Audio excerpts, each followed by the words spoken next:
तो आप जब कहते हैं कि निषादों का नाता राम से है, पर आपकी सारी सियासत तो आरजेडी के पास जाती है। राम का क्या है, राम थोड़े बीजेपी के साथ है, कभी नहीं हो सकता। क्यों आपका रिश्ता खराब हो गया बीजेपी से, क्या कारण हुआ था? उनका कारण था कि भाई जो आदमी यूं ही वोट दे रहा है तो उनके लिए काम क्यों करे। क्या सिर्फ आपकी पॉपुलैरिटी मायने रख रही थी, या फिर आपका उस समाज से होना मायने रखता था, या फिर आपके पास पैसा था? पैसा तो मेरे पास इतना भी नहीं था कि अमित शाह जी को प्रभावित कर सकते हैं। आपको मंत्री बनाया गया, Y+ की सुरक्षा आपको मिली हुई थी। मैंने सुना आप कहीं से वो चले थे और कहीं पहुंच रहे थे, तब तक सिक्योरिटी विड्रॉ हो गई। क्या था ये मामला? खुश करने के लिए मुझे Y+ सुरक्षा दिया गया। आप खुश थे? थोड़ा बहुत खुश हो गया। आप मछली हैं या मछली का कांटा है? क्या इस बार गठबंधन में आपको सम्मानजनक सीटें मिलने की आशा है? मिलना चाहिए। और अगर है तो कितनी है? देखिए, एक बार आपने कहा था लास्ट टाइम इलेक्शन में कि भाई हमारे पीठ में छुरा घोंपा गया है। इस बार कुछ बात हुई है अंदर बंद कमरे में कि भाई इससे इधर उधर नहीं होगा? आप कांग्रेस को पसंद करते हैं, नहीं करते हैं? क्यों नहीं करेंगे कांग्रेस को पसंद। उन्हीं के नेतृत्व में तो हम 2024 में चुनाव लड़े हैं। तो आप 2 जुलाई 2025 को ये कहते हैं कि भाई कांग्रेस का कोई बहुत ज़्यादा आधार उधार नहीं है बिहार में? नहीं, ये तो मैंने सुना आप बहुत अच्छे से प्रशांत किशोर के गले भी मिले हैं आप। अभी 2-4 दिन पहले की बात है। देखिए, वहाँ पे मुलाकात हुआ। पहले हम लोग बाबा, आप जिस पार्टी में हो, हाँ, उस पार्टी के ऊपर, उस गठबंधन के ऊपर जंगल राज का जो टैग है वो खत्म ही नहीं हो पा रहा है। ये जंगल राज जो है मिथ है। 2005 में या उससे पहले 2002 में, 2000 में, 98 में आप आंकड़ा निकालिए कि उस समय में क्राइम कितना होता था, और आज का आंकड़ा निकालिए कि आज क्राइम क्या हो रहा है, और उसके बाद आप सोचिए कि वो जंगल राज वो था कि आज का है। चिराग कहते हैं कि आप बड़ा शोर करते हैं। फिर हम लड़ने वाले लोग हैं, हम घर में बैठने वाले लोग नहीं हैं, चूड़ी पहनने वाले लोग नहीं हैं। अगर बीजेपी ने आपको कहा कि भाई साहब लिख के ले लो, ये आपको मिलेगा, तो आप गठबंधन करेंगे बीजेपी से?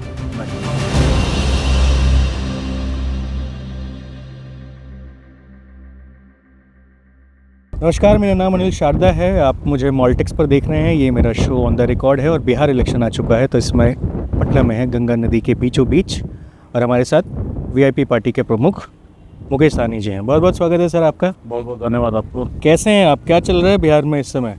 एकदम बिहार में चल रहा है, बदलाव का लहर है, और बिहार में हम लोग संघर्ष कर रहे हैं। पिछले कई सालों से संघर्ष कर रहे हैं।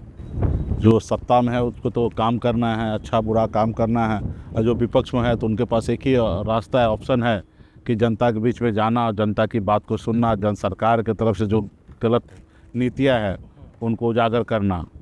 तो उसके लिए हम लोग लगे हुए हैं। अब चुनाव का समय है और मजबूती से महागठबंधन के हम लोग हैं, और चुनाव की तैयारी संपूर्ण हो चुका है। तभी कुछ चीज़ें हैं उसके लेके हम लोग काम कर रहे हैं। पर भाई, आपका तो कुछ ज़्यादा ही संघर्ष रहा है।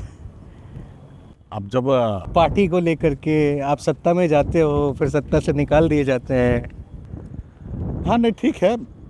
जब आप संघर्ष करते हैं, संघर्ष का नाम ही संघर्ष है, और यहाँ पे जब आप अपने हिसाब से आप चलना चाहते हो, जो लोग हजारों साल से, वर्षों से आपके ऊपर राज करते आया है, वो यूं ही कैसे लोकतंत्र में आपको मालिक बनने देगा। हाँ, बाबा साहब भीमराव अम्बेडकर जो हमको शक्ति दिया, वोट का ताकत, अब वोट के दम पर राज्य में मुख्यमंत्री या देश में प्रधानमंत्री बनने का जब से तय हुआ है, तो वो लोग जो हजारों साल से सामंतवादी विचारधारा लेके जो चलते आ रहा था, वो हर किसी को, व्यक्ति को जो ज़मीन से उठकर आगे बढ़ना चाहता, उनके साथ हमेशा ऐसा ही हुआ। ये मैं पहला ऐसा व्यक्ति नहीं हूँ।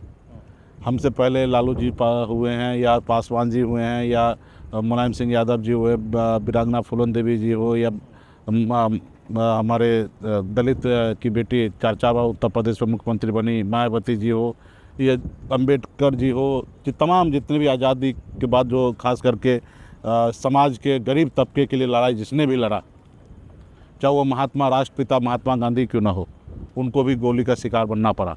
तो जब भी जिसने भी गरीब पिछड़े के लिए, हक अधिकार के लिए लड़ाई लड़ा है, उसको जीवन को बेहतर बनाने के लिए, तो उनके ज़िंदगी में कठिनाई बहुत आया है। लेकिन इतना है कि हमने अपने पूर्वज से सीखा है कि कितना ही भी कठिनाई होगा, लेकिन उससे आप लड़ाई लड़कर एक न एक दिन आपको जीत हासिल होगा, और जीत हासिल हुआ है। जैसे हमारे पूर्वज 250 साल तक अंग्रेज़ से लड़ाई लड़ा, तो अंततः देश आज़ाद हुआ। तो ये हमें पता है इस देश की आज़ादी के लिए कितने लोग फांसी पे झूल गए, लेकिन उसके बावजूद देश आज़ाद हुआ। तो उसी तरीके से अभी जब हम अपने एक वर्ग, एक समाज के लिए अगर हम लड़ाई लड़ेंगे तो हज़ारों तरह का कठिनाई होगा, और लेकिन कठिनाई का सामना करते करते इस मुकाम तक तो पहुँचे हैं कि गरीब मछुआरा का बेटा आज राज्य में सरकार किधर बनना है, किनका बनना है, उसका एक बड़ा फैक्टर बन गया है। तो ये है।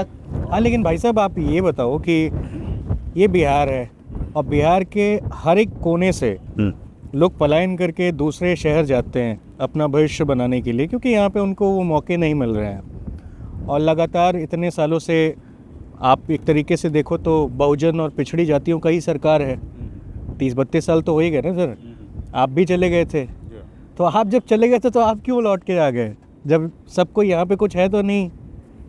नहीं, सही आपने सवाल किया। अक्सर लोग जब निकलते हैं गांव से और शहर जाते हैं, और शहर में अगर कामयाब हो जाते हैं तो लौट के अपने राज्य नहीं आते हैं, और जब कामयाब नहीं होते तो उनको घूम फिर के राज्य में आना ही है। तो बिहार की परिस्थिति ऐसा था, या हम लोगों परिवार की स्थिति ऐसा था, परिस्थिति ऐसा था कि हमको गांव से निकलकर शहर जाना पड़ा। मात्र 18 साल की उम्र में, जिस उम्र में अपने परिवार, अपने भाई बहन, रिश्तेदार के साथ रहना होता है, खेलना कूदना होता है, उस उम्र में, कच्ची उम्र जिसको कहते हैं, उस उम्र में गांव को छोड़कर शहर, मुंबई जैसे शहर गया, वहाँ मेहनत किया, मजदूरी किया। मात्र 900 रुपये महीने पे 30 रुपये रोज़ पर मैं मजदूरी करता था, लेकिन वहाँ पे अपने संघर्ष के बदौलत और एक मुकाम को मैंने हासिल किया, और मुकाम हासिल करने के बाद एक बेहतर ज़िंदगी जीने लगा, जो दुनिया में अच्छे लोग जैसे जीते, अच्छे 5 स्टार होटल में पार्टी करना, महंगे गाड़ी में घूमना, महंगे घर में रहना, ये सब चीज़ हमने अपने संघर्ष के बदौलत मैंने हासिल कर लिया। और ऐसे जगह पे लाखों करोड़ों में से कोई एक व्यक्ति है जो पीछे मुड़ के देखता है। हर आदमी का इच्छा होता है, सपना होता है कि हम आगे बढ़ें, जहाँ हम हैं उससे बेहतर आगे पहुँचे, और अच्छा भी है, ऐसा ही हर इंसान को भी करना चाहिए। कि उसमें से करोड़ों में से कोई एक ऐसे होते हैं जो पीछे भी मुड़ते हैं, देखते हैं कि हमारे साथ जो लोग चल रहे थे वो क्या मेरे साथ है या बहुत पीछे रह गया। उसमें से मैं हूँ। जब मैं बिहार आया, मैंने देखा कि लोग चांद पे घर बनाने के लिए सोच रहे हैं, कल्पना कर रहे हैं, लेकिन हमारा समाज जो है अभी भी बहुत पीछे है। उनके रहने के लिए घर नहीं है, उनके घर पे जाने के लिए रास्ते नहीं है, उसके बिजली, सड़क, पानी, बुनियादी सुविधा उनके पास नहीं है। और फिर मैंने सोचा कि नहीं, इनके लिए कौन लड़ेगा। और मैं जब उनके बारे में जानकारी प्राप्त किया, डिटेल प्राप्त किया, तो ये दिखा कि सरकार का एक बड़ा रोल होता है देश को, समाज को आगे बढ़ाने का। और मुझे लगा कि इतना दलदल में निषाद समाज है, इनको सरकार का जब तक सहयोग नहीं मिलेगा ये समाज आगे नहीं बढ़ेगा। जो हमारे रोजी रोटी है, गंगा जी है, नदी है, तालाब है, वो सब जल स्तर नीचे जाने के कारण वो उनका रोजी रोटी पे संकट आ रहा है। तो इसके लिए आपने कभी इस बात पे नोटिस किया है कि ये जो गंगा है या जो भी आसपास की नदियां हैं, जहाँ जिसके किनारे या फिर जो आपके समाज से आने वाले लोग, उनकी रोजी रोटी जो इस पे निर्भर करती है, तो रिवर बेल्ट के भरने का कारण क्या है? कई कारण है, ठीक है, और इस पे पूरा दुनिया चिंतित है, और पूरा दुनिया चिंतित रहने के बाद भी इस पे बहुत बड़ा बदलाव नहीं हो रहा है। इस पे कई ऐसे कारण हैं, ठीक है, तो उस पे जाएंगे तो बहुत लंबा होगा। लेकिन ये तो पूरा दुनिया का मतलब है, ग्लोबल वार्मिंग के कारण मतलब जल स्तर जो है नीचे जा रहा है, और जहाँ पे हम लोग कल तक मछली मारते थे वो बंजर ज़मीन हो गया। तो हमारे जो पुश्तैनी व्यवसाय था उस पर संकट है। तो इस समाज को आगे लाने के लिए सरकार को बड़ा पहल करना था, जो हमको लगा जैसे एजुकेशन में इस समाज को लाना चाहिए, इनके लिए रोज़गार का व्यवस्था होना चाहिए, सरकार के तरफ से कुछ फैसिलिटी होना चाहिए, और जो संविधान में जो है उसके दायरे में ही हम चाहते हैं कि हमको मिले। हम संविधान से बाहर जाके नहीं हम चाहते हैं। संविधान में हमको वोट गिराने का अधिकार मिला तो हम चाहते हैं कि हमको वोट गिराने का अधिकार हमेशा मिला रहे। संविधान में जैसे बंगाल में या दिल्ली में फिशरमैन कम्युनिटी को, मल्ला जाति को आरक्षण रिजर्वेशन मिला हुआ है, तो हम चाहेंगे कि बिहार में भी रिजर्वेशन मिले, और इसी के लिए हम लोग लड़ाई लड़े। 2014 से पूरे बिहार में हम लोग लड़ाई लड़ने का कोशिश किया कि भाई इस समुदाय को रिजर्वेशन मिले। तो जो हम आने के बाद चुनाव के समय में पॉलिटिकल पार्टी जो होते हैं, नेता होते हैं, वो चुनाव में वादा करते हैं और चुनाव बीतने के बाद वो वादा भूल जाते हैं अक्सर। और वही मेरे साथ भी हुआ, 14 में भी हमसे वादा किए, देश के गृह मंत्री, प्रधानमंत्री के लोग, राज्य के उन भारतीय जनता पार्टी के प्रदेश अध्यक्ष, तमाम लोगों ने वादा किया। जब लोकसभा जीतने के बाद भूल गए।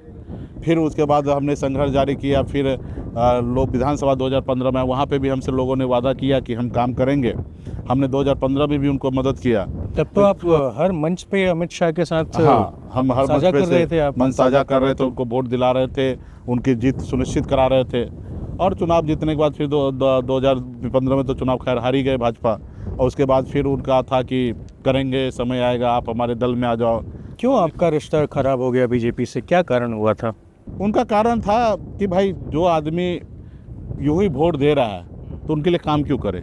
फिर देखे कि समाज में से एक पॉपुलर व्यक्ति है, इनको अपने दल में ले लेते।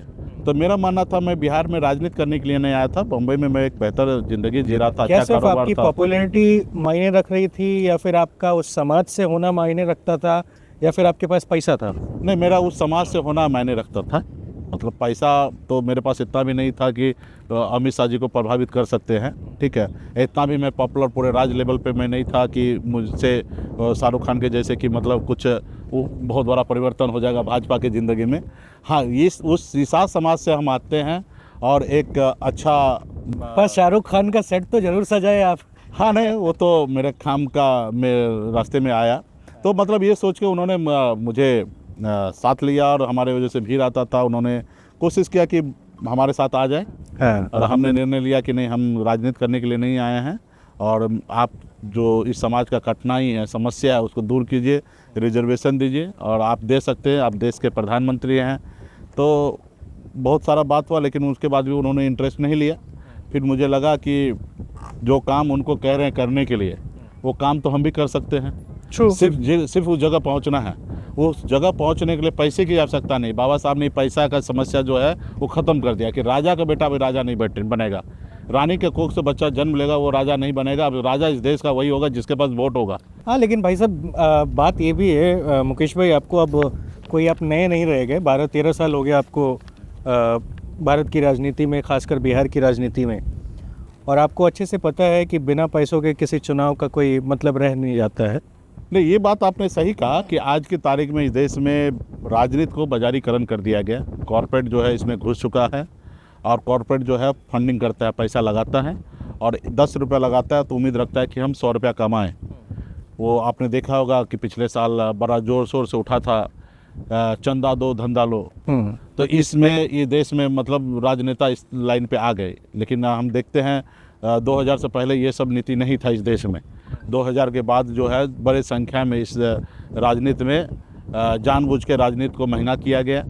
जो चुनाव, विधानसभा जो चुनाव जो है 20 लाख 25 लाख रुपए में, 15 लाख रुपए में लोग जीता जा करता था, उस चुनाव का आज करोड़ों कर दिया है। जो लोकसभा 50 लाख 75 लाख खर्चा करके, तो ये खर्च कहाँ होता है सर? ये खर्च होता है, आपको प्रक्रिया बताइए। हाँ, चुनाव आयोग तो मतलब कह देता है ना कि भाई ये लिमिटेड अमाउंट है, लेकिन उसके आप बाद उससे ज़्यादा खर्च नहीं कर सकते। इसके अलावा भी ये बात सब पेपर में है। चुनाव आयोग को भी पैसे बांटे जाते हैं, पैसे भी बांटे जाते हैं, बांटने वाला बांटते, जिसके पास है वो तो बांटेंगे क्योंकि वो जीत सुनिश्चित करना चाहते हैं। और जिसके पास नहीं है वो पैसा नहीं बांटते हैं, इसलिए वो हार भी जाते हैं। बहुत जगह ऐसा होता है। लेकिन ये भी सच नहीं है कि सिर्फ पैसे के कारण भी चुनाव जीता जाए। क्या आप पैसे की वजह से हारे हैं? कह सकते कि सामने वाले के अनुकूल हमारे पास उतना संसाधन नहीं है और उतना हम संसाधन उपयोग नहीं किए। करने के लिए मैं कर सकता था संसाधन उपयोग, लेकिन मैं जब भी मैं चुनाव लड़ा तो हम उस तरीके से संसाधन को उपयोग नहीं किए। नहीं तो वरना हम संसाधन को उपयोग करते तो शायद हम चुनाव जीत जाते।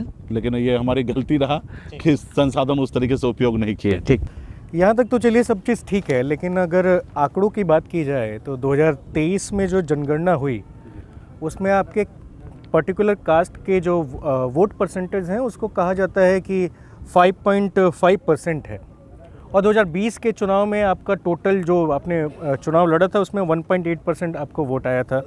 ठीक है, यही कैलकुलेशन है। अब 1.8 नहीं ज़्यादा आया था।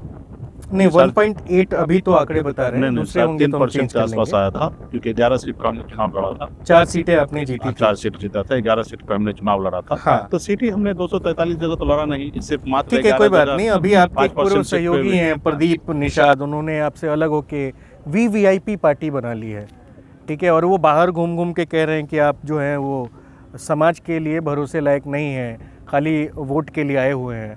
आप इस पर जो आरोप आप पर लग रहे हैं, इसके जवाब में आप क्या कहेंगे? देखिए, आरोप तो इस धरती पर सीता माता के ऊपर भी लगा, उनको भी अग्नि परीक्षा देना पड़ा। तो अब राजनीति में तो आरोप लगाते ही हैं, कुछ बोलते ही हैं, तो उससे इतना क्या ध्यान देना। वो लड़का जो है वो सहयोगी नहीं थे, मेरे इधर काम करता था, मिर्ज़ापुर से आकर घर पे साफ सुथरा का काम करता था वो व्यक्ति? हाँ। अच्छा। तो कोई सहयोगी नहीं थे, घर पे काम करते थे, साफ सुथरा करते थे। उसके बाद थोड़ा मेरे पास रह के थोड़ा राजनीति सीखे, और सीखने के बाद यूपी गए। यूपी में अपना नेता नगरी में भाजपा के साथ अपना रह के थोड़ा हिरिंग मिरिंग जो भी करना है कर रहे हैं। अभी हमको भी सुना कि कोई पार्टी बनाया है, तो मेरे ही रास्ता पे चल रहा है, हमारा वीआईपी है तो भी वीआईपी बना दिया है। तो ठीक है, देश में 2500 पार्टी है, उसमें से वो भी पार्टी है। बनाने के लिए तो सब पार्टी स्वतंत्र है, पार्टी बनाने में आपको भी बनाना है तो 15,000 रुपये सिर्फ खर्चा होगा चुनाव आयोग में, ठीक है, और आपकी पार्टी बन जाएगी और आप पार्टी के लीडर कहलाइएगा, ठीक है, अध्यक्ष कहलाइएगा। लेकिन पार्टी चलाना कितना टफ है ये आपको और ये देश में जो लोग चला रहे हैं सक्रिय, उनको पता है। तो पार्टी तो देश में 2500 है, ठीक है, तो ठीक है। अब उनके कुछ बोल रहे हैं तो अब उस पर हमको क्या जवाब देना है, और मुझे उसके बारे में ये नहीं। ठीक, गठबंधन में खुश हैं आप? हाँ 100% गठबंधन में इसलिए खुश हैं कि हमारे विचारधारा के अनुकूल हम लड़ाई लड़ रहे हैं, इसलिए खुश है। और रहा कि गठबंधन में है तो सरकार बनाना है, और किसी एक पार्टी से सरकार नहीं बनना है, सबके सहयोग से सरकार बनना है। तो अभी तक गठबंधन में सब सही है और उम्मीद करते सब सही रहना चाहिए। आप मछली हैं या मछली का कांटा है? मछली और मछली कांटा से तो नहीं जोड़ा जा सकता है। मैं एक इंसान हूँ और अपने वजूद को कायम करने के लिए मैं लड़ाई लड़ रहा हूँ। ज़्यादा ही मछली आप लोग खाते हैं, लोगों को जलाते हैं। लोगों को कांटा गड़ता है वो बात अलग है। हम अपनी भूख मिटाने के लिए खाते हैं, पेट भरने के लिए नहीं खाते, भूख मिटाने के लिए खाते हैं। और जब भूख मिटाने के लिए खाते हैं तो बहुत सारे लोगों को तकलीफ होता है कि एक मल्लाह का बेटा कैसे हेलीकॉप्टर में मछली खा सकता है। हाँ। तो तकलीफ होता है, उनको कांटा लगता है, तो उसका हम क्या करें। लेकिन एक सवाल ये भी है ना बाबा कि अगर आप लोग 2020 में 4 सीटें जीते, आपको मंत्री बनाया गया, जेड सुरक्षा थी, जेड प्लस थी, जेड थी, वाई प्लस की सुरक्षा आपको मिली हुई थी, और फिर एक दिन ऐसा आया कि आपको वो मछली के कांटे की तरह बाहर निकाल दिया गया, आपकी सिक्योरिटी विड्रॉ कर दी गई। मैंने सुना आप कहीं से वो चले थे और कहीं पहुंच रहे थे, तब तक सिक्योरिटी विड्रॉ हो गई।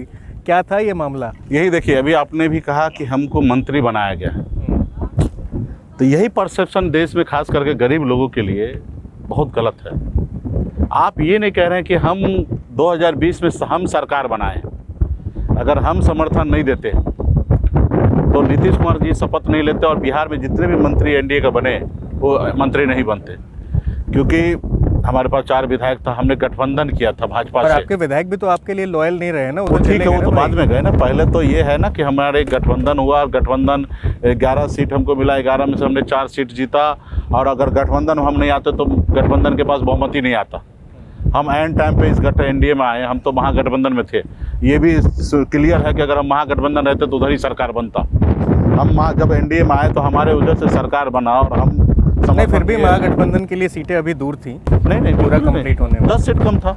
तो आपके पास 10 तो नहीं था? नहीं, हम अगर वहाँ रहते तो उनकी जीत की ज़्यादा गारंटी होता ना। हम तो सिर्फ 4 जीते वो नहीं ना, हम तो 74 जितवाए हैं। हम अगर नहीं रहते तो उनके तो कुछ नहीं, हम तो सब जगह जितवाए। जैसे हमको 4 जगह में उनके सहयोग था, वैसे उनके जगह पे हमने सहयोग किया। और गठबंधन में सीट तो बहुत ज़्यादा आता, जैसे 5 सीट तो हम ही चिराग पासवान की वजह से हारे। नीतीश कुमार जी खुद काफ़ी सीट जो है चिराग जी के कारण हारे, ठीक है। तो गठबंधन में हमारी ताकत था, हमारे जैसे सरकार बना तो हम मंत्री बने और अपने दम पर बने। और मंत्री बनने के बाद अपने समाज के लिए, राज्य के गरीब पिछड़ा दलित के लिए हम काम कर रहे थे। जो अनुदान निषाद समाज को 40% था, उसको बढ़ा के हम 90% अनुदान किए। जो योजना खास करके दलित आदिवासी के लिए बंद था, पशुपालन का, वो सब योजना मैंने चालू किया। तो उन्होंने देखा कि एक गरीब मछुआरा का बेटा अपने दम पर बम्बई से आकर बिहार में पार्टी बना लेना, पार्टी के बाद विधायक बना लेना, राज्य में अपने लिए काम कर रहा है समाज के लिए। अगर यही इस तरीके से करते रहा तो भविष्य में इसके सामने में झुकना पड़ता है। भविष्य में ये बड़ा लीडर बन जाएगा। आज 4 है, कल 40 विधायक बना लेगा, 125 बना के बिहार में मुख्यमंत्री बन जाएगा। तो देखो, इसको ख़त्म करो। तो उन्होंने एक प्रयास किया कि पहले तो वो प्रयास किया कि पार्टी हमारे में मर्ज कर लीजिए, विधायक हमारे में ले आइए और भविष्य में आपको सीएम बनाएंगे। हमने कहा नहीं, हम सीएम का सपना बनाने का ऑप्शन दिया था। हम सीएम बनने का सपना लेके नहीं आए। हम हमारे समाज को समस्या को हल करने के लिए आए हैं। एक परिस्थिति बना कि हमको पॉलिटिकल पार्टी बनाना पड़ा। 2020 में दिल्ली में सीधे सीएम की बात कर दिया। हाँ, ये तो 2015 से ही ऑफर करते आ रहे हैं ये लोग। तो हमने कहा नहीं, हमको रिजर्वेशन दे दीजिए। पर आपको ये फील नहीं हो रहा था कि बीजेपी के पास तो बहुत सारे लोग हैं, आपको सीएम क्यों बनाएगा? तो ये फील हो रहा था, इसलिए उनके जाल में नहीं फंसे ना, नहीं तो फंस गए रहते। हाँ, हमको पता है कि वो वहाँ पे से बोलते हैं, करते तो है नहीं। तो हमने उनको कहा कि आप रिजर्वेशन लागू कर दीजिए तो हम पार्टी मर्ज कर देंगे। रिजर्वेशन नहीं होगा तो हम पार्टी मर्ज नहीं करेंगे, क्योंकि ये पार्टी सिर्फ मेरा नहीं है, लाखों निषाद ने संघर्ष किया है और सब आंदोलन के जरिए ये पार्टी बनी है। और ये पार्टी का एक ही लक्ष्य है, निषाद समाज को रिजर्वेशन दिलाना। और रिजर्वेशन दीजिएगा तो हम आपके दल में आ जाएंगे, पार्टी विलय करेंगे, वरना नहीं करेंगे। तो ये मेरा उनसे लड़ाई हुआ। और फिर हम जब काम कर रहे थे, यूपी में जाके चुनाव लड़ रहे थे, अपनी ताकत बढ़ा रहे थे, तो उनको लगा कि भाई इनको रोक दो। उन्होंने हमारे विधायक खरीद लिया, हमको सरकार से बाहर कर दिया, जो सरकार हमने बनाया था।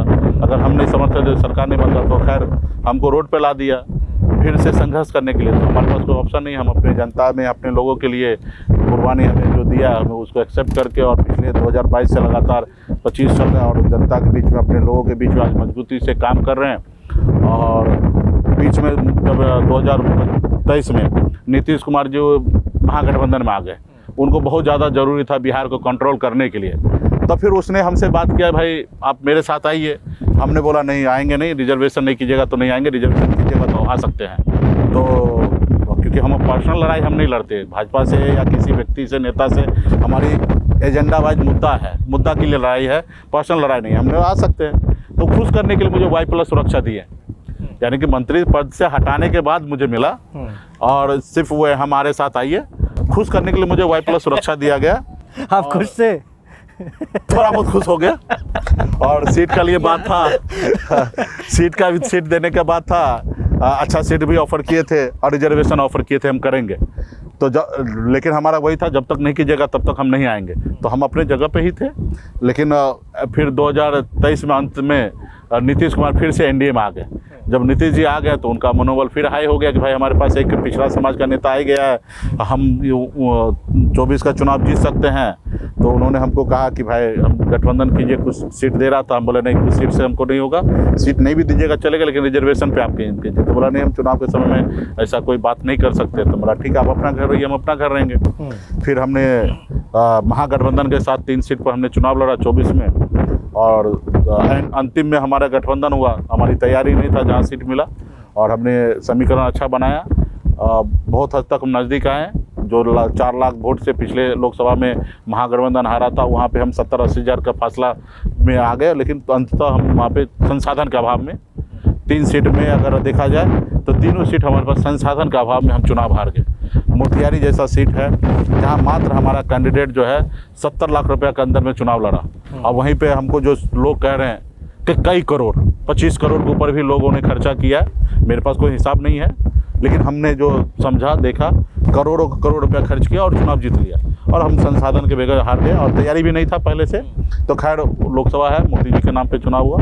2025 में चुनाव जो है बिहारी के नाम पे होगा, बिहार का चेहरा होगा। मैं इस पे सवाल पूछूंगा क्योंकि ये अपने सही पॉइंट एक्चुअली ले ही लेते हैं कि 2014 में जब चुनाव हुआ था तो मात्र 2 सीटें जेडीयू को आई थी, 38 बीजेपी जीत के लेके गई थी। नहीं, 38 नहीं जीते थे, 32 जीते थे। 32 और 6 महागठबंधन जीता था।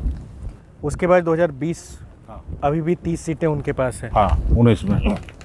अब आप मुझे बताइए, 2024 की मैं बात कर रहा हूँ कि अगर इतना अच्छा वोट परसेंट उनका रहा है, चुनाव बहुत अच्छे से वो लोग जीते हैं, तो क्या चांस है इस बार कि स्टेट में वो चीज़ें बदल जाएंगी? उसका मैं कारण बताता हूँ। 2019 में बिहार में 40 में से 39 सीट जीत लिए मोदी जी, और 1 करोड़ वोट का फासला था महागठबंधन में और एनडीए में। और जब स्टेट चुनाव हुआ तो मात्र 12,000 का फासला रह गया। यानी कि कहाँ लोकसभा, क्योंकि लोकसभा 2019 में चुनाव हुआ पुलवामा के बाद, और 40 में से 39 सीट एनडीए जीता, और सिर्फ 1 सीट किशनगंज जो है कांग्रेस जीता, महागठबंधन जीता, सभी दल चुनाव हार गए। और ठीक कुछ महीने के बाद, 9 महीने के बाद चुनाव, स्टेट में चुनाव हुआ, और उसमें स्टेट में देखिएगा तो सिर्फ मात्र 12,000 का फासला रहा महागठबंधन में, एनडीए में। और सीट में भी आप देखिएगा तो बहुत कट टू कट रहा। 5-6 सीट अगर महागठबंधन को और आ जाता तो सरकार महागठबंधन को हो जाता। तो स्टेट चुनाव जो होता है वो क्षेत्रीय भाषा पे होता है, क्षेत्रीय मुद्दा पे होता है, क्षेत्रीय चेहरा पे होता है, और लोकसभा चुनाव जो होता है नेशनल चेहरा पे होता है। तो हमारे पास 2019 में या 24 में मोदी जी वर्सेस राहुल गांधी रहा, लेकिन बिहार में जो है देखेंगे तो पिछली बार भी 15 की अगर बात कीजिएगा तो यहाँ पे मोदी जी काम नहीं किए। लालू जी, नीतीश जी एक साथ हुए, मोदी जी हवा हो गए। 2020 में आप देखिएगा सिर्फ तेजस्वी, एक युवा लड़का ने 12,000 का फासला सिर्फ छोड़ा। तो अभी इस बार देखेंगे तो इस बार तो मोदी जो 1 करोड़ का फासला 2019 में था, वो इस चुनाव में 24 के चुनाव में वो फासला सिर्फ 40 लाख का रह गया। और उसके बाद गठबंधन में भी हम लोग हैं मजबूती से, और स्टेट चुनाव होगा। जो नीतीश जी का चेहरा 2020 में था वो आज नहीं है। सबको पता है, राज्य का हर एक नागरिक को पता है नीतीश जी अस्वस्थ हो चुके हैं। जो चेहरा मोदी जी को पास था 2019 में, देश में 303 सीट जीतने के बाद एक चेहरा बना था, वो चेहरा आज नहीं है, क्योंकि 240 पे आके अटक गया। तो अभी परसेप्शन बदल चुका, और फिर हम लोग भी राजनीति में जितना अनुभव जो है पहले था उससे कई गुना ज़्यादा आज हो गया है। तो इस बार जो है जनता का पुकार भी है कि इस बार सरकार हम लोगों का बनेगा। तो चलो मान लेते हैं कि अब अनुभवी भी आप हो गए हैं, मजबूत भी हो गए हैं, आपका एक पकड़ भी हो गया है जनता पे, तो क्या 2025 में भी और ये आप पकड़ 11 और 15 सीटों पे मान ये जाएंगे? पकड़ के लिए भी धन्यवाद बीजेपी वाले को, कि ये बीजेपी वाले ही ने हमको ये पकड़ तक यहाँ तक पहुँचा दिया है। आप लोहा को जितना तपाइएगा ना उतना वो आकार देगा। तो उसी तरीके से भाजपा ने जिस तरीके से हमारे साथ गलत किया है, उतना हमारे में ताकत बना, समाज में भी आया, मैसेज आया खुल के कि आखिर मुकेश सहनी को क्यों ख़त्म कर रहा है। कुछ तो कारण है। मतलब कोई अगर किसी को ख़त्म करने के लिए सोच रखता है, इसका मतलब मैं सही काम कर रहा हूँ, सही रास्ते पे चल रहा हूँ। अगर मैं उत्तर प्रदेश के जैसे योगी या मोदी को भगवान मान लूँ, डॉक्टर संजय निषाद जैसे मान रहे, तो जैसे वहाँ पे मंत्री टिका हुआ है, वैसे हम भी यहाँ पे रहते मंत्री। आज मैं मंत्रिमंडल में कुर्बान किया हूँ, मैं एक अच्छा राजनेता बन गया था, मंत्री बन गया था।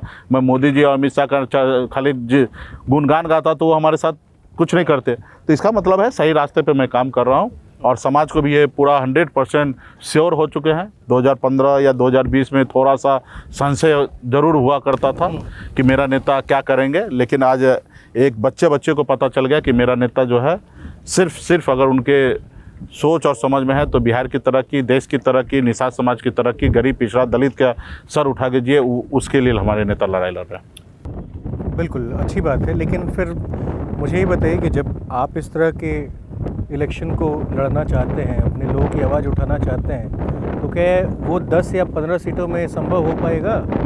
क्या इस बार गठबंधन में आपको सम्मानजनक सीटें मिलने की आशा है? मिलना चाहिए। और अगर है तो कितनी है? देखिए, माननीय मुख्यमंत्री जी 2023 में राज्य में जाति आधारित गणना कराएं। आप नीतीश जी को अभी माननीय कह के संबोधित करते हैं। राज्य का मुख्यमंत्री है, अभिभावक मानते हैं, गरीब पिछड़ा दलित के लिए गुस्सा आता है जिस तरीके से आपके साथ धोखा हुआ?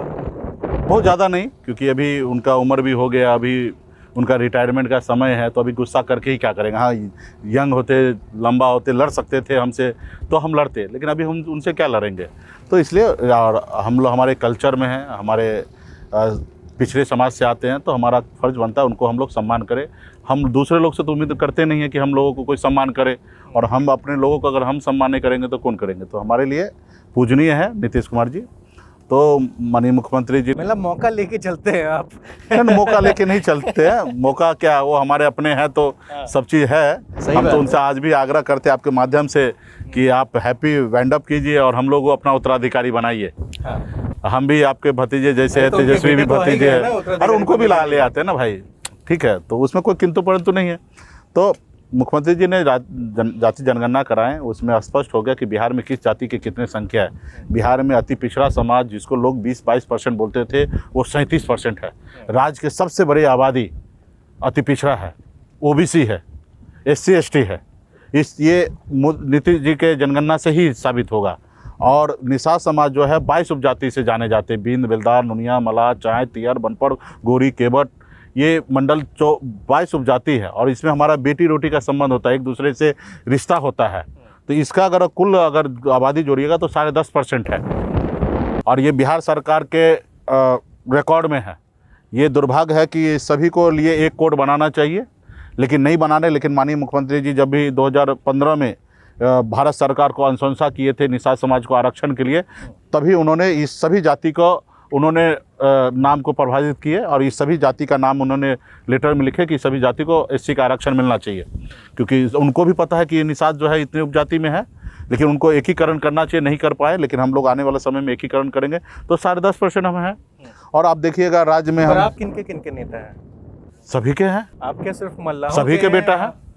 नहीं, हमारा भी जो बड़ा काम जो है, हम तो देश में सभी के लिए लड़ाई लड़ रहे हैं। देखिए, गरीब, पिछड़ा, दलित, सभी अल्पसंख्यक, सभी के लिए लड़ रहे हैं। लेकिन अगर एक क्लस्टर की बात की जाए तो हम अति पिछड़ा से आते हैं, कर्पूरी ठाकुर जी के विचार पे चलते हैं। अगर उसमें जात की बात होगा तो हम निषाद कम्युनिटी से आते हैं। जब हम सरकार में आए, मंत्री बने, तो कोई एक जात के लिए काम नहीं किया, राज्य के सभी जाति, सभी धर्म के लिए हमने काम किया, सभी वर्ग के लिए काम किया। अगर आप जोड़ते हैं कि हाँ, क्योंकि हमको पता है कि इस देश में है ना, बैकवर्ड कभी भी देश का नेता नहीं बना है, खाली पंडित जी ही बने हैं। चाहे वो अटल बिहारी वाजपेयी जी हो, देश के नेता बने हैं, चाहे वो हमारे नेहरू जी बने हैं, देश के नेता। लेकिन कभी भी लालू जी को सुने हैं कि देश का नेता बने हैं? उनको लोग कहते हैं MY का नेता है। मुलायम सिंह के बारे में सुने, इतना बड़ा महान नेता, उनको कभी जोड़ा है कि देश का नेता? उनको जोड़ा है कि भाई यादव का नेता है। बहन मायावती को कभी किसी ने कहा कि देश का नेता है? नहीं कहा दलित की बेटी है, दलित का नेता है। तो भला हमको कैसे कोई बोल देगा? ये हम भी जानते हैं। कर्पूरी ठाकुर को कोई किसी ने बोला? नहीं बोला। जिसको भारत रत्न मिला उनको कभी कोई नहीं बोला कि देश का नेता है, बोल दिया है पिछड़े समाज का, EBC का नेता है। ठीक है, तो हम भी कल्पना करते हैं कि मेरे जीते ज़िंदगी तो हम लोगों को कोई देश का नेता कभी नहीं कहेंगे। हाँ, लास्ट में घुमा फिरा के मल्लाह का नेता है, यही हमारे संबोधन लोग करेंगे। और तो इस जगह पे हम जो 22 उपजाति है उनके लेके है, और हम 37% अति पिछड़ा के लिए काम कर रहे हैं। राज्य के सभी जाति, सभी धर्म के लिए हम काम कर रहे हैं। और ठीक है, मैं ये समझ गया। अब आप उस पे आइए कि आपको कितने सीटें मिल सकती हैं। देखिए, 243 सीट है, 243 सीट है। और राज्य में सभी दल पिछले 5 सालों में सभी दल ने अकेले अपने दम पर चुनाव लड़ा। चिराग पासवान जी की पार्टी लड़े, BJP भी लड़े, मांझी जी की पार्टी लड़ी, अभी चिराग हमारे प्रशांत किशोर जी लड़े। तो कई ऐसे दल जो है, उपेंद्र कुशवाहा जी लड़े अकेले दम पर 5 सालों में अकेले। गठबंधन से लड़ते हैं तो गठबंधन से लड़ते हैं तो यही शुरू हो रहा है ना। नहीं, गठबंधन से लड़ते तो किसका वोट मिला ये तो नहीं डिसीजन होता। लेकिन आप जब अकेला लड़ते हैं तो अंदाज मिलता है भाई कांग्रेस लड़ा अकेला, उसको कितना वोट आया। तो राज्य में पिछले 5 साल में जो पार्टी ने लड़ा, चाहे वो चिराग पासवान लड़ा, तो एक सीट पर लड़ते तो 5000 वोट आता है, 5500 आता है, 4000 वोट आता है। हमको वहीं पे 25000, 30000, 10,000 वोट आता है। कांग्रेस पार्टी जहां हमको 30,000 वोट आया, वहाँ 1300 वोट कांग्रेस को आता है। जहां हमको 25,000 वोट आया, उसके बगल के विधानसभा कांग्रेस लड़ा, एक पूर्व सांसद के बेटा को चुनाव लड़ा, तब वहाँ पे 5000 वोट आया। तो वोट क्लियर है। हमारे पास जो वोट है वो हमारे भले जाति आधारित ही पार्टी है, जात का ही वोट है, लेकिन वो मेरे साथ सॉलिड वोट खड़ा है। और ये वोट निर्णायक है। राज्य में 10% वोट निर्णायक है। और ये वोट जो है पहले कर्पूरी जी के साथ हुआ करते थे, फिर लालू जी के साथ आए, लालू जी के बाद ये वोट नीतीश जी BJP में शिफ्ट हुआ, और ये BJP और नीतीश जी से हमने वोट को खींचा। 2010 तक ये वोट नीतीश जी और BJP के पास था। हम जब से बिहार में आए, धीरे धीरे काम करके आज एंड ऑफ द 2025 अगर ये 10% वोट है तो पूरा को पूरा NDA का है। इसका पोलिंग कैपेसिटी 6% है, और 6% वोट अगर NDA से निकालना मतलब उसके लिए 12% का नुकसान होना। और जब 12% नुकसान होना, समझ रहे, 2% पर राज्य में सरकार इधर से उधर होना, तो यहाँ 12% है। आप इसी तरीके से उदाहरण समझ लिए, 2020 में हमने बोछा में एक सीट लड़ा था, जहाँ हमने NDA में रहकर 12,000 वोट से जीता था। मैं वहाँ से निकल जाता हूँ तो मैं अकेले दम पर वो 30,000 वोट लाता हूँ, पूरा NDA वहाँ पे 37,000 वोट में सिमट जाता है, 45,000 वोट में, और 37,000 वोट से हारता है। जो सीट हम 12,000 से जीते तो वो 37,000 से एनडीए को हारना पड़ता है, बिकॉज मैं 30,000 वोट अलग से ले आता। हाँ, लेकिन लास्ट टाइम जो जितना आपको वोट परसेंट मिले थे, हाँ। उससे कई गुना ज्यादा एनडीए और अन्य दलों को मिले थे। हाँ, तो लेकिन हमने 243 सीट नहीं लड़ा ना, हम तो 10% या 12% जितना भी है, आप हाँ। डायरेक्ट क्लेम नहीं कर सकते ना नहीं। कि ये सारे के सारे हमको क्यों नहीं क्लेम कर सकते। आज अगर देखिया जाए तो हम सरकार बनवाए हैं और पूरा राज्य में हम तो 11 जगह सीट पे लड़े, बाकी जगह तो हमने सहयोगी को वोट दिलवाया है ना। हमको तो राज्य में 243 में सिर्फ 11 जगह हमको सहयोगी ने मदद किया। मतलब आप वो वाला सर्कल भी काउंट करते हाँ, हैं, राइट? बाकी जगह तो हमने उनको वोट दिलवा के जितवाया है। तो वोट तो आखिर सब जगह है। अभी हमको अगर 243 जगह अगर लड़ाते तो हमको ज्यादा से ज्यादा वोट आता। मैन है कि आप लड़ते कितना है वो मैंने रखता है। तो आप लड़ते क्यों नहीं है? लड़ते गठबंधन, अंतिम आवर में हम गठबंधन में गए थे और उस समय में था कि अकेले हम चुनाव तो जीत नहीं सकते, हाँ हरा सकते हैं। तो हमारा था कि कुछ सीट जीता जाए, तो गठबंधन में हमारे देश का मजबूरी है, सभी दल जो बड़े से बड़े देश के सबसे बड़े पार्टी भारतीय जनता पार्टी, वो भी अकेला नहीं लड़ते चुनाव, वो भी सहयोगी को ढूंढते। तो भला हमारे पास संसाधन का अभाव है, 243 जगह हमको मालूम है चुनाव हारेंगे, जीतेंगे नहीं। एक आध जगह जीत गए तो जीत गए नसीब से, वो भी कार्यकर्ता कैंडिडेट अच्छा होगा तो जीतेंगे, और जीतेंगे तो पार्टी अपने दम पर नहीं जीतेगा। हम क्लेम करते हैं हमारे पास 13 से 14% का वोट हम ला सकते हैं, 42 तो ला ही नहीं सकते हैं। तो ऐसी जगह पे गठबंधन की ज़रूरी है और इस बार हम गठबंधन में है और सरकार हम बनाएंगे। गठबंधन सहयोगी को भी पता है कि हमारे पास क्या ताकत है, और पिछले राष्ट्रीय कार्यकारिणी जब हमारे मार्च में हुआ था तो उसमें हमने कुछ निर्णय लिया था जिसमें 60 सीट हम लोग चयन किए हैं कि वहाँ पे लड़ेंगे, और वीआईपी पार्टी का डिप्टी सीएम होगा, क्योंकि अति पिछड़ा 37% की आबादी है। सरकार में हमारी भागीदारी भी होना चाहिए, सिर्फ विधायक बनने से नहीं होगा, हमको परिवर्तन लाना है तो सरकार में एक मजबूत ताकत चाहिए, और वो 2 नंबर के कुर्सी से ही ताकत होगा। क्योंकि 1 नंबर कुर्सी पे मैं मानता हूँ कि 2020 में तेजस्वी जी के नेतृत्व में चुनाव लड़ा गया था, इस बार भी उन्हीं के नेतृत्व में चुनाव लड़ा जाएगा। तो वहाँ पे ठीक भी है, छोटा भाई है, अच्छी बात है, बड़े दल के पार्टी है, उनके बड़े दल है राष्ट्रीय जनता दल, आदरणीय लालू प्रसाद जी के दल हैं, और उन्हीं के विचार पे हम लोग लड़ाई लड़ रहे हैं। तो उस दल से सीएम का चेहरा होगा। ज़्यादातर नेताओं में ना ओवर कॉन्फिडेंस को ज़्यादा झलकता है, आप में कॉन्फिडेंस नज़र आ रहा है कि ये हो जाएगा, पर मुझे आप ये कितनी श्योरिटी दोगे, मतलब मेरे माध्यम से जनता को, कि 60 सीटें कुछ ज़्यादा नहीं हो जाएगी?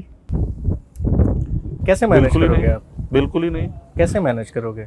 क्या कांग्रेस मान जाएगी? क्या जेडीयू आरजेडी मान जाएगी? देखिए, अगर सही से आकलन अगर करना है, क्या सीपीआई एम या एमएल मान जाएंगे? मैं गठबंधन में यही कहूँगा कि गठबंधन के कोऑर्डिनेशन कमेटी के अध्यक्ष हमारे तेजस्वी प्रसाद यादव जी, और वो ईमानदारी से निर्णय ले, ना मेरे पक्ष में ना मेरे विरोध में, ना कांग्रेस के पक्ष में ना कांग्रेस के विरोध में, ना हमारे लेफ्ट साथी के पक्ष में ना उनके विरोध में, ईमानदारी से निर्णय लेंगे तो उनको पता है सबको सही हिस्सा मिल जाएगा। और मुझे लगता है कि उनको पता है कि किस दल के पास कितना ताकत है। आप अपना हाथ दीजिएगा मुझे। हाँ। याद है कुछ? हाँ। कुछ याद है? कुछ तो मनोज जी का मैंने हाथ पकड़ा था एक बार। हाँ। आपका भी पकड़ रहा हूँ। हाँ। सिंपल सा एक बात बताइए। हाँ। एक बार आपने कहा था लास्ट टाइम इलेक्शन में, हाँ। आप इमीडिएट प्रेस कॉन्फ्रेंस से उठ गए थे, हाँ। कि भाई हमारे पीठ में छुरा घोपा गया है। इस बार कुछ बात हुई है अंदर बंद कमरे में कि भाई इससे इधर उधर नहीं होगा? 70% हमारी बातचीत हो चुकी है। क्या बोले? अब ये तो थोड़ा ज़्यादा हो जाएगा। थोड़ा बहुत हिंट दीजिए महाराज। नहीं, हिंट नहीं, ठीक है, इस बार अच्छे से लड़ेंगे। जो गलती पूर्व में हम लोग किए हैं उसको दोहराना नहीं है। मतलब अगर मैं पटना से दिल्ली वापस जाता हूँ तो मैं कह सकता हूँ ना लोगों के, भाई 60 नहीं 40 तो मिलने वाला है। नहीं, 40 पे बात मत कीजिए। हमारा संकल्प ही है 4, अगर भाजपा लिया है तो 40 विधायक बनाएंगे। और रहा कि इस बार मुझे पूरा उम्मीद है कि हमारे पार्टी के साथ सही से हिस्सा मिलेगा, और 2-4 सीट कम या ज़्यादा होगा उसके लिए भी हम लड़ेंगे नहीं, गठबंधन में रहेंगे। और इस बार पूरा भरोसा है कि सही से हिसाब होगा। और सभी वोट तो चुनाव आयोग में है ना भाई, जब लोग अकेले लड़ते तो उसका कितना क्या वोट आ रहा है उसी के आधार पे आपके साथ पार्टनरशिप होगा। हम पार्टनरशिप कर रहे हैं, तो इस बार पूरा विश्वास है कि सही निर्णय लिया जाएगा। ठीक है, एक और सवाल, आप कांग्रेस को पसंद करते हैं नहीं करते हैं? क्यों नहीं करेंगे कांग्रेस को पसंद? उन्हीं के नेतृत्व में तो हम 2024 में चुनाव लड़े हैं। राहुल गांधी के देश का नेता मानकर हमने उनके साथ चुनाव लड़ा है। तो आप 2 जुलाई 2025 को ये कहते हैं कि भाई कांग्रेस का कोई बहुत ज़्यादा आधार उधार नहीं है बिहार में? नहीं ये तो जब आप गठबंधन के हो के अपने सहयोगी पार्टी के ऊपर भरोसा नहीं जताएंगे तो क्या जब आप लोग महागठबंधन जाएगा जनता के बीच में, जो जनता का विश्वास आपके प्रति कम नहीं होगा? ये गलत तरीके से मीडिया में तोड़ मरोड़ के पेश किया। मेरा सवाल तो ठीक है, क्योंकि मैंने एक बस वो पॉइंट उठाया आपका। तो इस पॉइंट के बारे में पूरा सुन लीजिए। कहिए कहिए। ठीक है, और आपकी जनता भी सब समझ ले, हम लोग आपस में लड़ाई मत लगाइए। हमारे लिए सबसे बड़ी दल है कांग्रेस पार्टी। आपको पता है मैं लड़ाई नहीं लगाता हूं। नहीं, हम आपको एक्सेप्ट कर रहे हैं। देखिए, कांग्रेस पार्टी के ही नेतृत्व हम देश में चुनाव लड़ते हैं। हमारे इंडिया गठबंधन का बुनियाद जो है कांग्रेस है। देश के सबसे बड़े पार्टी वो है। एज ए महागठबंधन में, इंडिया गठबंधन में देश के 2 नंबर के पार्टी है जिसके पास 99 सांसद हैं, और उन्हीं के नेतृत्व में 2024 में हम लोग चुनाव लड़े राहुल गांधी जी का चेहरा पे, और आगे 29 में उन्हीं के चेहरा पे हम चुनाव लड़ेंगे। तो देश लेवल पे हमारे बड़ा चेहरा है राहुल गांधी जी और कांग्रेस पार्टी। लेकिन बिहार राज्य की अगर बात कीजिएगा तो बिहार राज्य में भी पहले उनके मुख्यमंत्री हुआ करते थे, बिहार में उनकी अपनी सरकार हुआ करते थे। लेकिन अगर आप देखिएगा तो कुछ सालों से, 30-35 सालों से बिहार के राजनीति में कांग्रेस पार्टी जो किसी सहयोगी दल के साथ है, फ्रंट लाइन की राजनीति नहीं करते। फ्रंट लाइन की राजनीति नीतीश जी ने किया, लालू जी ने किया, भारतीय जनता पार्टी कर रहे हैं, लेकिन फ्रंट लाइन की राजनीति कांग्रेस नहीं कर रहे हैं। ये एक सहयोगी के तौर पर सरकार बनाना, जिताना, इसमें कांग्रेस पार्टी का योगदान है। लेकिन आपसे बड़ा सहयोगी है ना कांग्रेस। नाम बाइज करिएगा तो बड़ा क्या, पूरा बिहार हमारे इंडिया गठबंधन का सबसे बड़ा सहयोगी है। चिराग तेजस्वी प्रसाद से भी बड़ा सहयोगी है। अगर नाम बाइज अगर देखना है तो बड़ा सहयोगी है। लेकिन राजनीति में नाम बाइज नहीं होता है, काम बाइज होता है। ठीक है, तो काम बाइज के हिसाब से देखिएगा तो भाई हमारे साथ जो है वो तो मेरा, हम डंके के चोट पर कहते हैं, निषाद समाज जो 22 उपजाति में जाने जाते हैं, हमारे पास जो निषाद के 10.5% वोट है वो हमारा है, और वो हमको वोट दे रहे हैं। वो आपको बोछा में आपको दिखा, सिमरी बख्तियारपुर में देखा, कुरनी में दिखा। आप हमको बताइए आपके पास कौन सा वोट है? आपके पास जो वोट है वो बीजेपी में चला गया, क्योंकि कांग्रेस के साथ जो भी वोट थे वो सब चले गए हैं बीजेपी में। कि उसका बहुत ज़्यादा जनाधार है नहीं। नहीं, ऐसी बात नहीं है, जनाधार है। हाँ, लेकिन जो देखिए, अगर हमारे पास उतना जनाधार हो तो हम अकेले चुनाव नहीं लड़ते। नहीं है, हम सहयोगी बन के जिता सकते हैं। उसी तरीके से सहयोगी बन के कांग्रेस जिता सकते हैं हमको, सहयोगी बन के आरजेडी भी जिता सकते हैं। आरजेडी के पास भी पूरा 100% जनाधार नहीं है, अगर रहता तो वो अकेले लड़ते। वो हमारी ज़रूरी नहीं है, ना कांग्रेस पार्टी या लेफ्ट की ज़रूरी होता है, सब एक दूसरे को ज़रूरी है। अब उसमें है कि किसी के पास कम है और किसी के पास ज़्यादा वोट है। कांग्रेस पार्टी तो नेशनल पार्टी है, बड़ा पार्टी रहा है, इसका बिहार में सरकार भी रहा है। लेकिन आप जो विचारधारा की बात होता है, जो लोग उनके साथ में थे, एक समय में 440 सीट जीतने वाला कांग्रेस पार्टी है देश में, लोकसभा में, तो वो पार्टी आज कहीं ना कहीं आप मान लीजिए कि अगर 99 पे है तो कहीं ना कहीं कुछ तो उसमें से अभी विचार में या वोट में कमी आया। इसके लेके जो 2 सीट भाजपा का हो रहा था वो 303 तक भाजपा अपने बना लिए, तो मतलब कहीं ना कहीं उनके पास वो वोट शिफ्ट हुआ। वो वोट कौन सा शिफ्ट हुआ? हिंदुत्व के नाम पे। तो वो जो पहले ये वोट कहाँ पे था? ये ऑलरेडी कांग्रेस के पास था।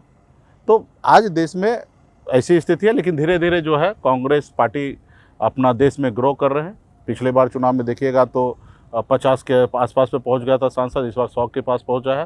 तो धीरे धीरे ग्रो कर रहे हैं, और रहा कि देश के लोग भी मान रहे हैं, नेशनल लेवल पे हम लोग कांग्रेस के नेतृत्व पे चुनाव लड़ते हैं। लेकिन बिहार में है सबसे बड़ी पार्टी जो है बिहार के, अगर देखा जाए तो राष्ट्रीय जनता दल है।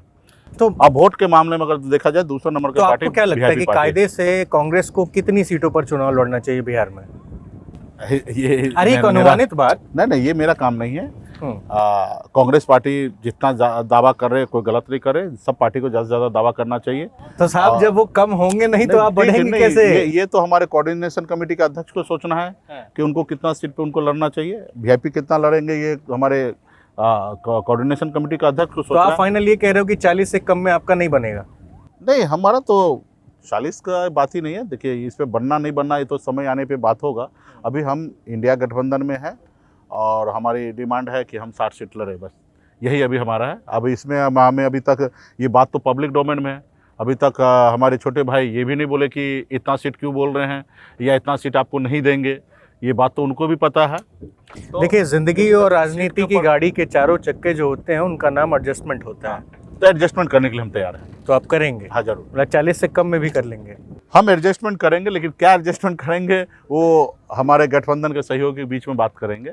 लेकिन हम बलिदान कुर्बानी देने के लिए तैयार हैं। देश में जो लालू जी के विचार कैसे आगे बढ़े और कैसे हमारी सरकार बने।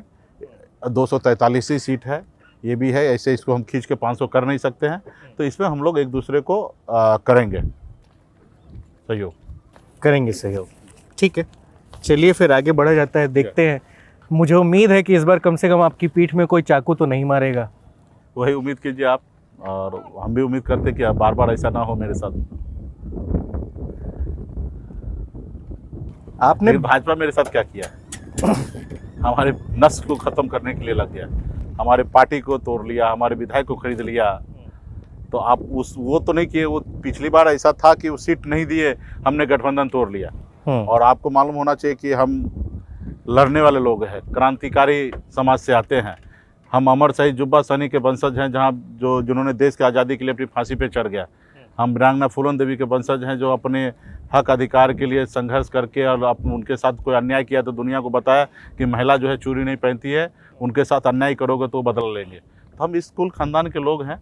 हम भगवान राम को पार लगाए हैं, हम वो केवट के वंशज हैं। तो हमारे साथ जो आएंगे निश्चित तौर पर उनको हम लोग पार लगाएंगे। हमारे साथ कोई गलत करे ये भी बर्दाश्त हम लोग नहीं करेंगे। तो आप जब कहते हैं कि निषादों का नाता राम से है, पर आपकी सारी सियासत तो आरजेडी के पास जाती है। हमारे विचारधारा है गरीब पिछड़ा दलित, ये है। तो राम और राम का क्या है? राम थोड़े बीजेपी के साथ है, कभी नहीं हो सकता। अगर राम अगर ने तो उसको मतलब सेव कर लिया है ना अपने लिए, वो बात अलग है। राम अगर सही है, राम मंदिर कांग्रेस तो बनवाई नहीं, आरजेडी तो बनवाई नहीं, वो तो बीजेपी ने ही आगे बनवाया। कोई आतंकवादी को, कोई गलत इंसान, मतलब वो तो यही कहेंगे ना बाबा, कोई अपने कोई मान लीजिए कोई गांव के गलत इंसान हो, अपने घर में जगह दे दे, तो गांव के लोग क्या कहेंगे? उनको अच्छा कहेंगे कि बुरा कहेंगे? अगर प्रभु राम है, वाकई में वो भगवान राम और शक्ति है, तो भगवान किसी गलत के साथ थोड़े रह सकता है। भगवान तो हमेशा न्याय के साथ रहेगा। न्याय तो यही था। भगवान श्री राम ने जब धोबी ने कहा कि सीता पे आरोप लगाया, तो धोबी की बात मानकर और उन्होंने सीता माता को अग्नि परीक्षा लिया। तो भगवान राम जो है इतना पवित्र है, मरने के बाद भी हम लोग राम राम सत्य कहते हैं। तो राम का शब्द ही है सच्चाई, ईमानदारी। तो मेरा यही है, भगवान वहीं पे है जहाँ सच्चाई है, ईमानदारी है। जहाँ झूठ है, फ्रेब है, किसी को धोखा है, वहाँ भगवान नहीं होगा। भगवान राम को कितना बार भी नाम ले ले कोई, वो गलत इंसान गलत ही रहेंगे। भगवान राम का नाम भले एक बार भी ना ले, जो इंसान सही होगा वहाँ पे भगवान राम होंगे। हाँ, लेकिन अभी तो आप इस सवाल का जवाब बहुत स्थिरता से, गंभीरता से, साफ सुथरा करके दे रहे हैं। पर आप 11 जुलाई 2025 को ये कहते हैं कि बीजेपी हमें साथ लेना चाहती है। जिस तरीके से परसेप्शन वो बना रहे हैं, जिस तरीके से बातें कर रहे हैं, जिस तरीके से लोग मिल रहे हैं, तो ऐसा बात हुई? किसी ने बोला? मैंने बात नहीं की। मैंने सुना बहुत अच्छे से प्रशांत किशोर के गले भी मिले हैं आप, अभी 2-4 दिन पहले की बात है। परसों ही मतलब TV9 में हम वहाँ इंटरव्यू के लिए गए थे। हाँ, तो वहीं पे मुलाकात हो गया। तो भाई पुराने जान पहचान तो है ना, संबंध है ही ना, गलत कहाँ है? एक तो आपके साथ इतना चिंतित मतलब माहौल रहता है कि आप किसी से गले मिल लीजिए, हाथ मिला लीजिए, फोटो आ गया, तो महागठबंधन में वैसे ही चिंता आ जाती है। नहीं, ऐसी बात नहीं है। देखिए, वहाँ पे मुलाकात हुआ, पहले हम लोग काम कर चुके हैं, मिल चुके हैं, बहुत सारा बात हुआ है और बिहार राज्य के बारे में अच्छा बोल रहे हैं। कोई ऐसा तो नहीं है कि कोई गलत बात कर रहे हैं। बिहार के आगे बढ़ाने के लिए सोच रखते हैं, तो भला कहीं मिलेंगे तो एक तो कटसी होता है कि भाई मुलाकात होगा। ऐसे नहीं है हम उनसे मिलने के लिए जाते हैं, ना वो हमसे मिलने के लिए आते हैं। हाँ, अभी भारतीय जनता पार्टी ने गलत तरीके से आरोप लगाया और उसका कोई ऐरा गैरा व्यक्ति नहीं, एक राज्य के प्रदेश अध्यक्ष दिलीप जायसवाल जी, उनसे भी मेरा अच्छे संबंध रहे हैं हमेशा। उन्होंने लगाया कि गठबंधन सहयोगी दल के नेता है, रात को हमसे आके मिलते हैं, अब बहुत जल्दी उस गठबंधन से एक लोग आएंगे। तो ये स्पष्ट है कि लेफ्ट जाने वाले नहीं है, कांग्रेस जाने वाले नहीं है, आरजेडी उनके साथ गठबंधन करने वाले नहीं है। तो उनका नाम तो नहीं लिया, इशारा हमारे और था, जो सरासर झूठ बोला। तो मेरा यही था कि राज्य के भारतीय जनता पार्टी को प्रदेश अध्यक्ष इस तरीके से बात रखे, वो सरासर गलत था। वो चाहते हैं कि हम दोनों भाई में विवाद हो, लड़ाई हो, और उन सबसे कोई लेना देना नहीं, उनसे गठबंधन करना भी नहीं है। और रहा कि भाइयों में तो विवाद होता ही है, आरजेडी में भी हो गया। कराने का कोशिश करते हैं, लेकिन हम लोग नहीं चाहते कि हो, ठीक है।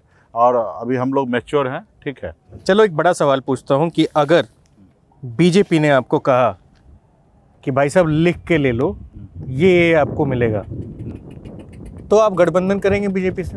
नहीं, आपकी जो डिमांड्स हैं अगर वो मिले तो? डिमांड अगर लागू कर देंगे, सिर्फ बोलेंगे तो नहीं होगा। बहुत बार बोल चुके हैं, एक बार नहीं 3 बार बोल चुके हैं, और तीनों बार झूठ बोले हैं। पर लिख के तो नहीं दिया ना आपको? लिख के भी दिए हैं। अच्छा, मेरे पास वो भी पेपर, आप चाहिए तो कल हम दे देंगे।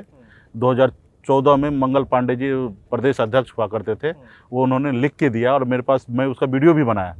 वीडियो इसलिए बनाया कि हमने कहा कि भाई हम नेता पे भरोसा नहीं करते, कल मुकर जाइएगा तो, लेकिन इसलिए हमने वीडियो भी बना लिया।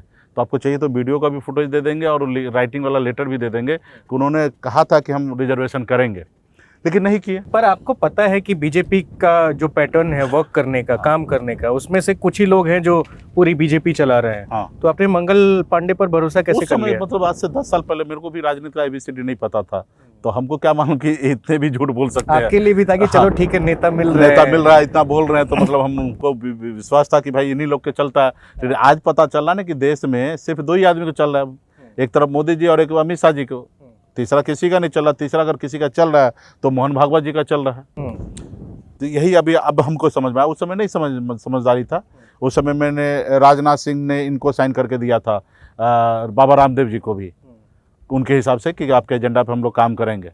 और यहाँ पे इस स्टेट, वो देश के नेशनल राष्ट्रीय अध्यक्ष थे और ये प्रदेश अध्यक्ष थे, तो हमको लगा शायद ये लिख के देंगे तो हो जाएगा काम, तो खैर नहीं हुआ। तो अभी भाजपा को रामदेव साहब तो बहुत आगे निकल गए। निषाद समाज का अगर वोट चाहिए तो रिजर्वेशन लागू कर दे, और मुकेश सहनी जाए या ना जाए उससे उसको क्या फर्क गिरता है। निषाद समाज उनको वोट देंगे, जो अगर किसी की ज़िंदगी में इतना बड़ा उपकार कर देंगे, रिजर्वेशन लागू कर देंगे SC का, तो निषाद समाज उनके साथ चले जाएंगे। और हम कहेंगे कि रुको भी मत, दे दो भाई, एक बार जो आपके लिए आरक्षण दिया तो उनको उपकार कर दो, मुझे जाने की ज़रूरी नहीं है। रहा कि इसको हमने कई प्लेटफॉर्म पे हमने कहा था एक बार इंटरव्यू के दौरान कि अगर ये करने के वजह कोई घूस लेता है, कोई कुछ लेता है, अगर इसके वजह से अगर वो हमसे जान मांगेगा तो हम जान दे देंगे, प्राण दे देंगे। मतलब इसका अगर इस चीज़ से अगर वो तुलना करना चाहे तो हम प्राण तक देने के लिए तैयार हैं। वोट और जाने का तो बहुत छोटा सा बात है। परिवारवाद की राजनीति को कैसे मानते हैं आप? परिवारवाद देखिए एक परसेप्शन खास करके बनाया जा रहा है। सभी दल में, सभी पार्टी में परिवार के लोग होते हैं और वो काम करते हैं, और काम करते तो उसको उस दल में उनको टिकट दिया जाता है। और मुझे लगता है कि कोई गलत नहीं है।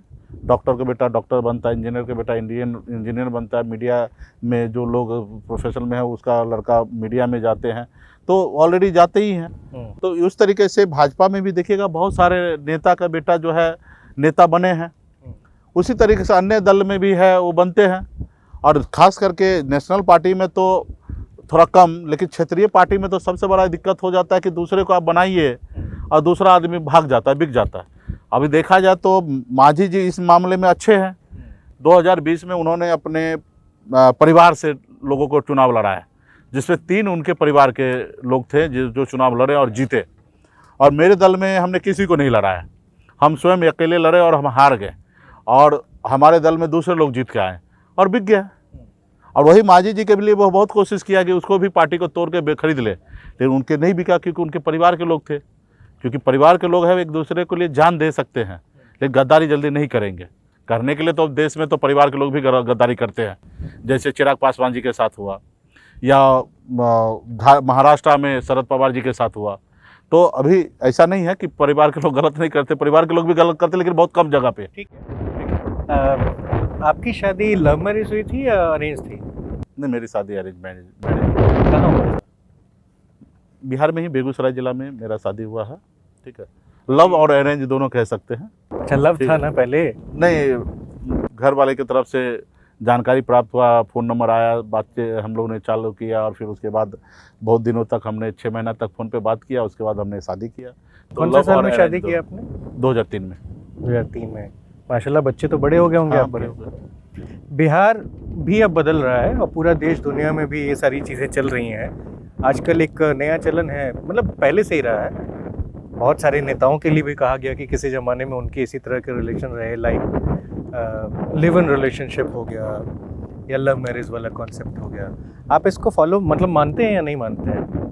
मतलब मानते मतलब जो दुनिया में हो रहा हो तो जान ही रहे, समझ रहे हैं। लेकिन आप मुझसे पूछ रहे हैं कि मैं इसको नहीं, मैं follow- पूछ रहा हूँ तो बाबा। सीधा पूछे ना भाई, आपका कहीं चक्कर है क्या? नहीं ये मैं नहीं पूछ सीधा रहा हूँ ऐसे बाबा। पूछ लीजिए। नहीं ये नहीं पूछ भाई रहा हूँ। ऐसा कोई मैं चक्कर कह रहा नहीं हूँ है। कि इस तरह की जो बातचीत है वो उसमें ठीक है ना।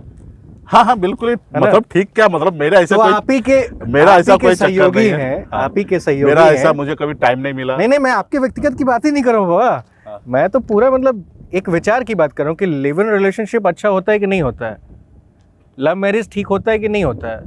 नहीं, आप खिलाफ तो नहीं होंगे इसके? बिल्कुल ही खिलाफ नहीं, लव नहीं है मैरिज ना? के खिलाफ नहीं तो है। आपके एक सहयोगी मित्र हैं बड़े प्यारे, है ना, हाँ। जिनके साथ आपका मतलब चोली दामन का रिलेशन भी हो गया है, कौन भाई? आरजेडी तेजस्वी यादव। हाँ। उनके बड़े भाई अच्छा, तेज प्रताप यादव को इश्क करने का सजा मिला है।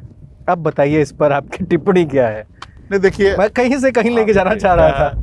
अगर वो उनकी शादी नहीं होते और उसके बाद वो कहीं एक्स करते हैं या किसी के साथ उनका, पर वो शादी तो संबंध चली होता- नहीं ना बाबा, कितने आप साल हो सुन गए। लीजिए ना मेरी बात। तो कोई गलत नहीं था और सही है, और ऐसे लाखों करोड़ों लोग जो है लव मैरिज कर रहे हैं और अच्छे ज़िंदगी जी रहे हैं, और ये गलत नहीं है। ठीक है, हमारे भी बच्चे अगर कल अगर लव मैरिज करना चाहेंगे तो मुझे कोई एतराज़ नहीं होगा। वो अच्छे अपनी ज़िंदगी में अच्छा अगर वो समझेंगे कि हमें इनके साथ रहना है तो हमें कोई एतराज़ नहीं होगा, कि हम खुले दिल से स्वागत करेंगे। रहा कि तेज प्रताप जी के मामले में कुछ अलग है कि उन्होंने शादी किया, वो शादी ज़्यादा लंबा समय टिका नहीं। क्या कारण है वो तेज प्रताप जी बताएंगे या उन लोग परिवार के लोग बताएंगे, ये हमें नहीं जानकारी है। और ये मामला जो है, पर ये जो घटना हुई उस पर ये आपकी मामला टिप्पणी क्या कोर्ट है? में है। अब जब कोर्ट में मामला हो, एक वाइफ के रहते हुए जब तक आपका तलाक ना हो, डिवोर्स ना हो, तब तक आप दूसरी जगह अगर कुछ भी करते हैं तो गैर कानूनी है, दुनिया के नज़रों में भी और जज के भी नज़रों में भी। ये आप गलत कर रहे हैं, ठीक है, क्योंकि जब तक आपका डिवोर्स नहीं हुआ तब तक आपको अलग रहना है, अपने अपने घर में रहना है, चाहे वो लड़का पक्ष हो या लड़की पक्ष हो। और उसके बाद भी अगर बीच पर में डिवोर्स नहीं होता है, मतलब रिलेशन तो किसी के साथ नहीं, तो इसको छुपा के आप रखिए, सार्वजनिक करने की चीज़ नहीं है, क्योंकि आपसे लोग दुनिया में क्या सीखेगा। ये एक सज़ा भी है, ये एक हिसाब से एक सज़ा भी है।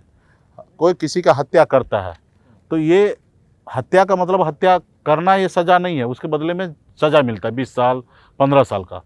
वो एक सज़ा होता है कि तुम अपने घर परिवार से दूर रहोगे और एक चार कोठरी में बंद रहोगे। यही तुम्हारा सज़ा है कि तुमने जो काम किया, वो गुनाह किया, अपराध किया, और इसके बदले में तुमको सज़ा होना है। एक कैंपस में तुम रहो, यहीं खाओ, यहीं पे तुम्हारा दुनिया है, तुम अपने बीवी बच्चे से सबसे दूर रहोगे, उससे भी मिलोगे तो तुम एक दूरी बना के मिलोगे, ठीक है। तो ये एक सज़ा है। तो ये भी एक है कि डिवोर्स जब तक ना हो तब तक आपको अपने अपने जगह पे स्टिल रहना है। और ठीक है, डिवोर्स कट होने टू के बाद शॉर्ट करते हैं। आप मुझे ये बताइए कि मतलब इस पूरे प्रकरण को आप कैसे देखते हैं? नहीं, देखिए कि इसका जो नहीं होना था वो हुआ है, और ठीक किया लालू प्रसाद यादव ने? हाँ, एक हिसाब से सही किए हैं, क्योंकि लालू प्रसाद यादव जी को देख के हम लोग जीते हैं, उनसे सीखते हैं, और हम मानते हैं कि वो सबके साथ न्याय करते हैं, और उनके जहन में अगर कुछ चीज़ गलत हुआ है, उनको समझ में आया तो न्याय किए हैं, और पूरा बिहार के हर व्यक्ति को बताए हैं कि राजधर्म जो होता है वो सबसे बड़ा होता है, पुत्र धर्म से भी बड़ा होता है राजधर्म। वो एक देश राज्य के एक नेता है, वो राज्य देश को कैसे आगे जाना चाहिए, देश की अगला पीढ़ी क्या सीखना चाहिए, उसी के रास्ते पे लोग चलते हैं। तो उन्होंने बताया कि जब इसलिए समय वो आ जो जाए किए वो ठीक किया हाँ, उन्होंने। उन्होंने ठीक किया। तो जो तेज प्रताप वाला प्रकरण हुआ, क्या इस बार के चुनाव में उनकी इस गलती की वजह से, जो आप लोग और आपकी पॉलिटिकल पार्टीज जितनी भी गठबंधन है जो मानता है ये, तो क्या उस गलती की वजह से वोट बैंक पे कोई असर पड़ेगा? नहीं, बिल्कुल ही नहीं। इसको गलती देखिए कि एक हिसाब से गलती किया, एक हिसाब से नहीं किया। लव मैरिज लव करना कोई गलत नहीं, लेकिन एक हिसाब से हम लोग लोक लज्जा के कारण, पब्लिक डोमेन में रहने के कारण हम मानते हैं कि गलत है, और इसके लिए हम लालू जी ने अपने घर से, परिवार से और पार्टी से, दोनों से बाहर कर दिए हैं। तो इसके लिए गठबंधन पे कोई असर नहीं पड़ना है। और ये तो राजनेता के परिवार से है, ऐसे अन्य परिवार में सैकड़ों जगह ऐसा हो रहा है, तो ये कोई गलत नहीं है। अभी इसका ठीक है, अगला सवाल मैं पूछता हूँ। आप ये कहते हैं कि वीआईपी आधी सीटों पर ईबीसी उम्मीदवार उतारेगी, लेकिन 2023 के जातीय जनगणना के अनुसार और जो रिपोर्ट है ईबीसी का, उसमें 36% वोट जो है वो एनडीए के पास है। तो इस वोट बैंक को तोड़ने की आपकी खास रणनीति फिर क्या होगी? क्योंकि अगर आप इतने लोगों को सीट दे देंगे तो वोट शेयर तो एनडीए के पास जा रहा है। नहीं बताता हूँ मैं, मेरा इस चुनाव में हमारा है कि ईवीसी सवाल तो ठीक है ना, ठीक है, डेटा भी ठीक है। हम बता रहे हैं इसका। ईवीसी जो है 37% है, 36-37% है। और मेरा मानना है कि हमारी पार्टी जो है ईवीसी को लीड कर रहे हैं। और हमारा मानना है कि ईवीसी और SC/ST की आबादी 55% के आसपास है, तो इनको आधे सीट हम अपनी पार्टी में देना चाहते हैं, SC को जोड़ के। और एटलीस्ट कम से कम 37%, 36% ईवीसी है, तो 37-36% ईवीसी को हम सीट देना चाहते हैं। हमारा मानना है कि जिनकी जितने संख्या है उनको हिस्सेदारी देना चाहिए।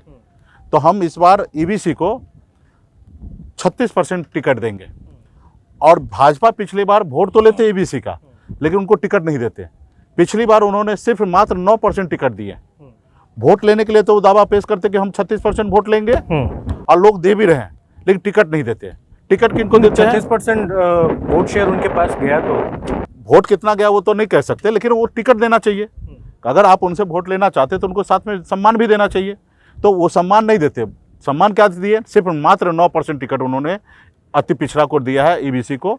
और बाकी उन्होंने क्या किया, 110 सीट भाजपा लड़ा, उसमें से 55 सीट सामान्य वर्ग को लड़ाया, और आधा सीट, और 55 सीट में बाकी लोगों को लड़ाया। जिनकी आबादी राज्य में 13-14% की है सामान्य वर्ग का, उनको उन्होंने 50% सीट दिया। और जिनकी आबादी 37% है अति पिछड़ा ओबीसी का, अत्यंत पिछड़ा का ईबीसी का, उनको मात्र 9% टिकट दिया। तो ये कहीं ना कहीं ईबीसी के साथ धोखा है। ये मैं मानता हूं कि धोखा है, और मैं धोखा नहीं करूंगा। जितना उन ईबीसी का आबादी है उतना परसेंटेज हम सीट भी अपने पार्टी से देंगे, और ये हम उनके साथ न्याय करेंगे। और भाजपा को भी अपने गिरेबान में झांकना चाहिए। अगर ईबीसी का अगर वोट लेना चाहते हो, अगर कर्पूरी ठाकुर जी को अगर बात मानते हो, तो कर्पूरी जी के रास्ते पे चलिए और ईबीसी को, अत्यंत पिछड़ा जाति को सम्मान दीजिए। तो यदि अगर ऐसा हो कि 2025 में भी वो जो ईबीसी का वोट शेयर है वो आपकी ओर कन्वर्ट ना होके बीजेपी के पास ही रहा, तो क्या आप अपनी रणनीतिक भूल मानेंगे इस चीज नहीं, को? बिल्कुल ही भूल नहीं मानेंगे। हम कोशिश करेंगे, और मुझे पूरा विश्वास है ईबीसी के साथ होगा। और हम जब उनके साथ न्याय करेंगे, पहले हम 2-4 कदम आगे बढ़ेंगे, और उसके बाद हमें पूरा पता है कि बिहार के ईबीसी जो है इतना भी ना समझ नहीं है कि जो हम मुकेश सहनी ईबीसी के लिए, ईबीसी का बेटा होते हुए और ईबीसी के लिए 36% टिकट देने के बावजूद भी ईबीसी हमारे साथ गलत करे, गद्दारी करे, ये मैं कतई नहीं मानूंगा, क्योंकि मैं खुद ईबीसी हूँ। तो इसके लिए मुझे पूरा विश्वास है कि वो सारे वोट जो है हमारे साथ होंगे। हाँ, भाजपा अगर 37% टिकट नहीं दिया, 36% सीट नहीं दिया, तो भाजपा के इस बार बैंड बजाएंगे ईबीसी, अब बजाना भी चाहिए। एक और सवाल, जरूरी सवाल है। पलायन की बात तो खैर हम लोग बिहार में लगभग हर पॉलिटिशियन से इस बार हर जर्नलिस्ट पूछेगा, पहले भी पूछता रहा है, लेकिन उसी पलायन का हिस्सा हम लोग भी हैं, जो हम लोग कभी बिहार में पैदा हुए और आज दिल्ली या बम्बे जैसे शहर में हम लोग अपना रोजगार तलाश रहे हैं। आप भी कभी गए। बिहार में हर साल 5 लाख लोग पलायन करते हैं, इसमें निषाद समाज के युवा भी शामिल हैं। हाँ जी, है।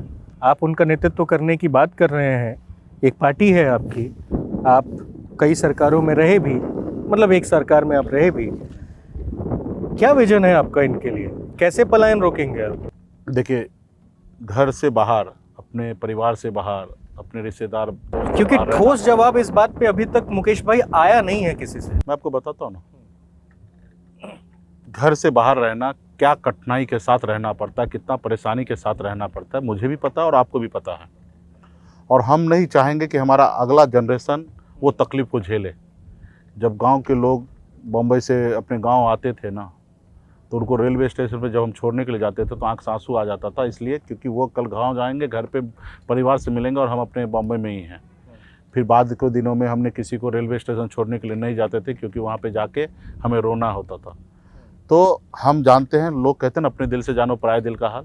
मैं वो कष्ट झेला हूँ, और मैं चाहूँगा कि जो छोटे मजदूरी के लिए जस्ट लाइक 10,000, 12,000, 15,000 की नौकरी के लिए जो दूसरे राज्य में जाना पड़ रहा है उसको 100% हम लोग रोकेंगे। अब बहुत आसान है प्लान। जैसे देखिए अभी क्या करेंगे उनके लिए? अभी भाई जैसे मैं मंत्री बना, तो मंत्री बनने के बाद पशु एवं मत्स्य संसाधन विभाग मेरे पास आया।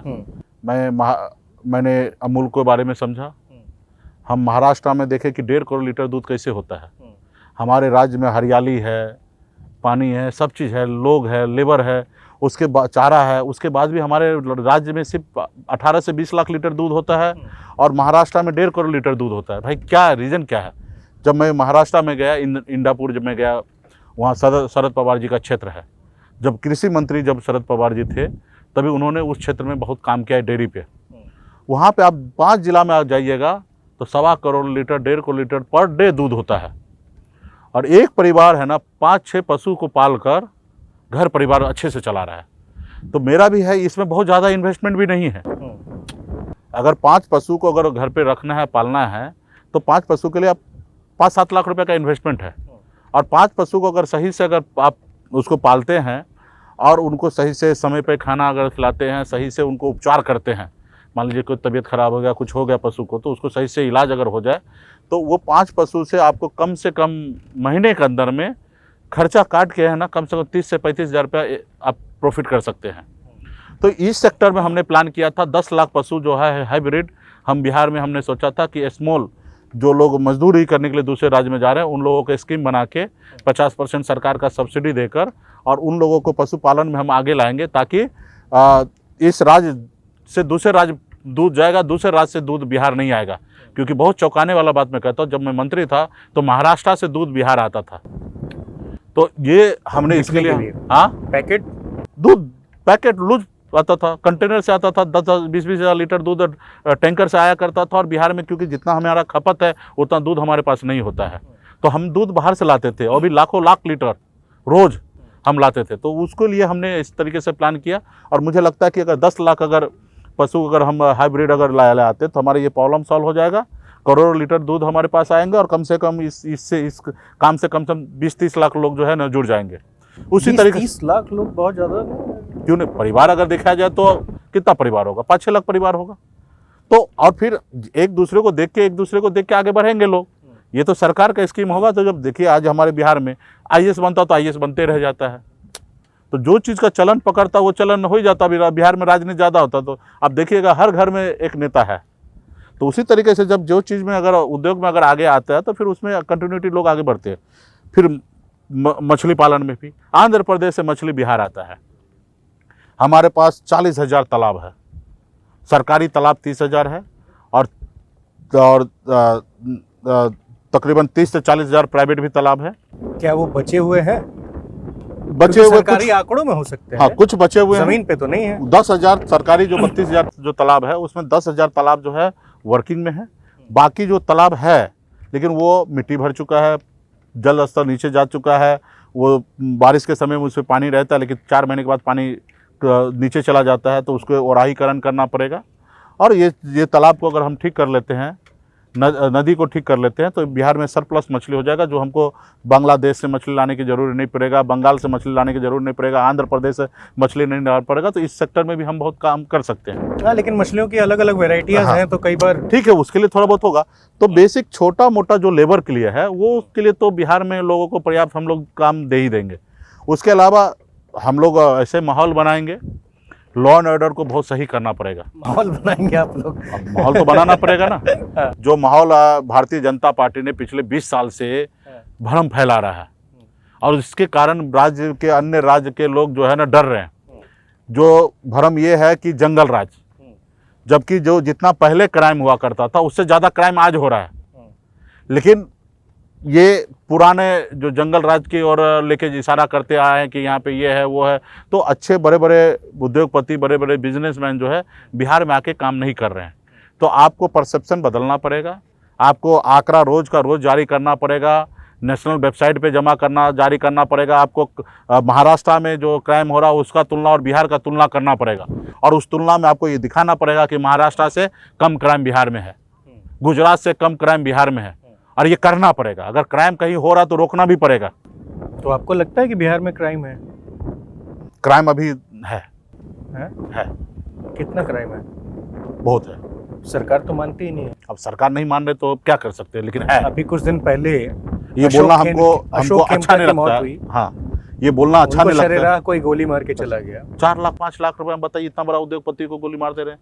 परसों फिर से एक वहाँ पे मार दिया गया, कल भी मार दिया गया। हर रोज पटना में आप देखिए, आंकड़ा निकाल लीजिए, रोज हत्या मर्डर हो रहा है। पुलिस की लापरवाही से, सरकार की लापरवाही से कोई एक्शन नहीं लिया जा रहा है।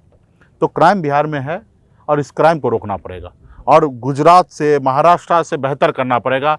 इसके लिए पुलिस प्रशासन को एक्टिव होना पड़ेगा, सरकार को एक्टिव होना पड़ेगा और जनता को जागरूक करना पड़ेगा कि हर चीज़ का समस्या का समाधान किसी का जान लेना नहीं है। बाबा, आप जिस पार्टी में हो, हाँ, उस पार्टी के ऊपर, मतलब गठबंधन की बात कर रहा हूँ, उस गठबंधन के ऊपर जंगल राज का जो टैग है वो खत्म ही नहीं हो पा रहा है। वो उसको ख़त्म करना पड़ेगा। पर वो होगा कैसे? होगा जब तक जनता के बीच ये भरोसा आएगा नहीं कि तेजस्वी भाई उस जंगल राज का हिस्सा नहीं है, तेजस्वी एक युवा ये नेतृत्व के जंगल चेहरे हैं। राज जो है मिथ है। ये बात हम मानते हैं कि उस जमाने में भी क्राइम हुआ करता था। पर क्या आप ये मानते हैं कि तेजस्वी उस छवि को खत्म करने में अब भी बहुत पीछे हैं? नहीं, उस छवि को, तेजस्वी को जरूरी नहीं है कि छवि को खत्म करने का। जनता को सोचने की आवश्यकता है। जनता हमारे राज्य में अच्छे अभी नागरिक हो चुके हैं, पढ़े लिखे हो चुके हैं। वो कम से कम इतना तो जान ही सकते हैं, बिहार सरकार के जो वेबसाइट होता है, भारत सरकार का जो वेबसाइट है, वहाँ पे जाके पढ़ लिख सकता है। इतना तो हमारा जनता जागरूक हो गया है। मैं उस जनता से आग्रह करूँगा, उस युवा से आग्रह करूँगा कि 2005 में या उससे पहले 2002 में, 2000 में, 98 में आप आंकड़ा निकालिए कि उस समय में क्राइम कितना होता था और आज का आंकड़ा निकालिए कि आज क्राइम क्या हो रहा है। और उसके बाद आप सोचिए कि वो जंगल राज वो था कि आज का है। आंकड़ा तो निकालिए। कोई बोल दिया कौवा कान लेके गया, तो कौवा को क्यों देखना है भाई? कान को देखना है। एक वो लोग जो जिसके साथ बरसों से लोग गुलामी करवाता था, उसको अपने पैरों तले दबा के रखता था, उस आदमी ने अपने आवाज़ दिया और अपने आप को अधिकार लेने के लिए खड़ा हुआ, तो अगला को बुरा लग गया और वो एक नाम दे दिया जंगल राज। लेकिन परसेप्ट सही नहीं है। हमको कल तक कोई मार रहा था तो हम मार खा रहे थे, तो सब सही था। और जब हमको मार रहा था, हम हाथ रोक दिए तो हम बुरे हो गए। हमको अगर कोई मार रहा था, हमने उसको हाथ रोक कर उसको 2 झापट हमने मार दिया तो हम बुरे हो गए। सच्चाई ये है। बिहार के नागरिक से मैं आग्रह करूँगा, हर पढ़े लिखे युवा से, युवती से, कि आप 2005 का आंकड़ा निकालिए, 2004 का निकालिए, 2003 का निकालिए, 2000 का निकालिए। जब से लालू जी का शासन हुआ, लालू जी का 15 साल का शासन, आप देखिए कि उस बीच में कितना क्राइम हुआ। और उसी बीच में 15 साल में नीतीश जी के बीच में कितना क्राइम हो रहा है, टिल डेट कितना क्राइम हो रहा है। और ये सरकार, मेरे सरकार ने लिखा और आज नीतीश जी की सरकार लिख रहे हैं, भारत सरकार भी लिख रहे हैं अपने तरीके से। तो क्राइम रिपोर्ट निकालिए, उससे पता चल जाएगा कि किस सरकार में कितना क्राइम हुआ। इसको देखिए ना, किसी के कहने से क्यों चलना है। हम बीजेपी को बोलेंगे गलत है, बीजेपी हमको बोलेंगे गलत है। अब जिनके पास जितना बड़ा साउंड बॉक्स होगा, माइक होगा, वो उतना जोर से चिल्ला के बोलेंगे। हमारे पास माइक नहीं है, हम कितने दूर तक फैलाएंगे? शायद 10 मीटर तक हम अपनी आवाज़ को वहाँ तक पहुँचा सकते। अब मान लीजिए यहाँ पे कोई बड़ा म्यूजिक सिस्टम लगा के और माइकिंग कर रहा है, तो जाहिर सी बात है 1 किलोमीटर तक लोग जानेंगे। तो हमारे पास संसाधन नहीं है, हम नहीं किसी को बोल पाते हैं और दूसरा आदमी हमको बदनाम करने में लगे हुए हैं। लेकिन इसको तो एंड ऑफ द जाके आपको 20 साल में क्या हासिल हुआ, क्या है, कहाँ हैं हम? आज देखिए इस तरीके से क्राइम हो रहा है, इसके ऊपर कौन विचार करेगा? बाबा साहब भीमराव अम्बेडकर ने आपको वोट का अधिकार इसलिए दिया। आपको वोट का अधिकार क्यों दिया? इसलिए अधिकार दिया कि भाई आप देखो, ये नेता अगर गड़बड़ करे तो 5 साल में बदलो। नेता जो वादा करे उसको पूरा करे तो उसको रखो, नहीं अगर वादा पूरा करता, डिलीवरी नहीं देता है तो उस नेता को बदलो, ताकि दूसरा आके करेंगे। कहाँ IAS IPS 60 साल की नौकरी है, उसको कहाँ मालिक बना दिया? मालिक उसी को बनाया कि जनता का चुना हुआ जनप्रतिनिधि है, वो समीक्षा करेगा। IAS IPS के ऊपर उनको बैठाया गया कि IAS IPS जो है अनकंट्रोल ना हो, नेता उसको कंट्रोल में रखे और नेता भी कंट्रोल ना हो, क्योंकि 5 साल में इसको एग्जाम देना है। अगर ये सही कंट्रोल करके नहीं चल रहा है, सही राज को नहीं चला रहा है, तो जनता मालिक है, जनता इसको बदल दो। तो ये एक व्यवस्था है, इसका उपयोग किया जाए। सिर्फ धर्म के नाम पे राजनीति होगा तो ये सही नहीं है। ठीक है, जवाब ठीक लगा मुझे। चलिए, बहुत बहुत धन्यवाद आपको। हाँ, मतलब जब ठीक लगे तो बोलना भी चाहिए। अभी हम लोग गंगा नदी में हैं, आपको क्या लगता है बाढ़ आएगी इस साल? अभी ये इतना भविष्यवाणी मैं कैसे कर सकता हूँ। बाहर जो है, ये चिराग पासवान की राजनीति का क्या हिसाब किताब है साहब? ये देखिए, पिछली बार वो 136 सीट पे चुनाव लड़े थे, पूरे बिहार में नहीं लड़े थे। खास करके जहाँ एनडीए में नीतीश जी हो या मांझी जी हो, वीआईपी हो, वहाँ पे लड़े थे। बीजेपी के सामने नहीं लड़े थे, 1 या 2 सीट पर उनके सामने भी लड़ गए थे, लेकिन मैक्सिमम नहीं लड़े थे। नहीं, शुरुआत में जब पिता का उनके देहांत हुआ था ना, तब से वो कहना शुरू कर रहे थे कि हम पूरे बिहार में लड़ेंगे, सभी हाँ, सीटों पे लड़ेंगे। बोले थे, लेकिन बाद में बीजेपी के सामने नहीं लड़े। मोदी जी का हनुमान बन गए। हाँ, नीतीश को हराने वाला काम नीतीश जी को मैक्सिमम नुकसान दिए, और ये बीजेपी पर इस बार तो उन्होंने कह दिया अब हनुमान नहीं है। हाँ, बीजेपी के षड्यंत्र के तहत वो काम किए थे जो नीतीश जी को कमजोर किए थे, और वो अकेले लड़े थे, और उसका परिणाम हुआ कि 1 सीट वो जीते और थोड़ा सा वोट लाए। और इस बार जो है उसके बाद उसके भारतीय जनता पार्टी ने ही वो करवाए, और अगर पूरे बिहार में वाकई में चुनाव लड़ते तो शायद एनडीए का सरकार नहीं बनता। लेकिन वो बीजेपी के सामने नहीं लड़ने के कारण बीजेपी का स्ट्राइक रेट वही रहा, बाकी का कम हुआ। इसके कारण बहुत कट टू कट सरकार बना, और सब जगह लड़ जाते तो एनडीए का सरकार नहीं बनता। इतना बड़ा उपकार भाजपा के साथ चिराग जी ने किया। उसके बाद आप देखिए तो उनके बंगला खाली करवा दिए, पिताजी का प्रतिमा मूर्ति जो है था वो तोड़वा दिए, फेंकवा दिए। उसके बाद उनकी पार्टी को तोड़ दिए, उनके चाचा को भारत सरकार में मंत्री बना दिए, सब सांसद का एक अलग ग्रुप बना दिए। यानी कि हर एंगल से चिराग पासवान को जितना कमज़ोर करना था किए, और कर सकते तो किए। उसके बाद परिस्थिति ऐसा बना कि नीतीश कुमार हटने के बाद फिर चिराग जी से वो लोग बात किए, कनेक्शन हो गया। और उसके बाद फिर ऐसा हुआ कि 2024 में भी चिराग पासवान जी बीजेपी के साथ गठबंधन किए, और उनके साथ रहकर और सांसद बने। और सांसद बनने के बाद आज उनकी पार्टी वो सरकार में है और मंत्री भी हैं। बिहार में जो है उनको बहुत पिताजी के बताए हुए रास्ते पे वो नहीं चलते हैं। उन स्वर्गीय रामविलास पासवान जी का अगर आप भाषण सुनिएगा पार्लियामेंट का तो लगेगा कि कोई शेर गरजता है। और ये आज इनके लोग परेशान हो रहे हैं वोटर लिस्ट के कारण, तो उनके लिए भी कुछ नहीं बोल रहे हैं। और ये चुपचाप मोदी जी जो कर रहे हैं वो सुन रहे हैं, चाहे वो दलित पिछड़े ओबीसी के लिए जो नुकसान हो वो देख रहे हैं। लेकिन स्वर्गीय पासवान जी ऐसा नहीं थे, अटल बिहारी वाजपेयी की सरकार गिरा दिए अपना समर्थन वापस लेके। लेकिन चिराग जी में वो सब ताकत नहीं है। अभी जो कुछ भी बोल रहे हैं वो सिर्फ प्रेशर पॉलिटिक्स है, 2-4 सीट कैसे उसको ज़्यादा से ज़्यादा मिल जाए एनडीए में, उसके लिए वो बोल रहे हैं।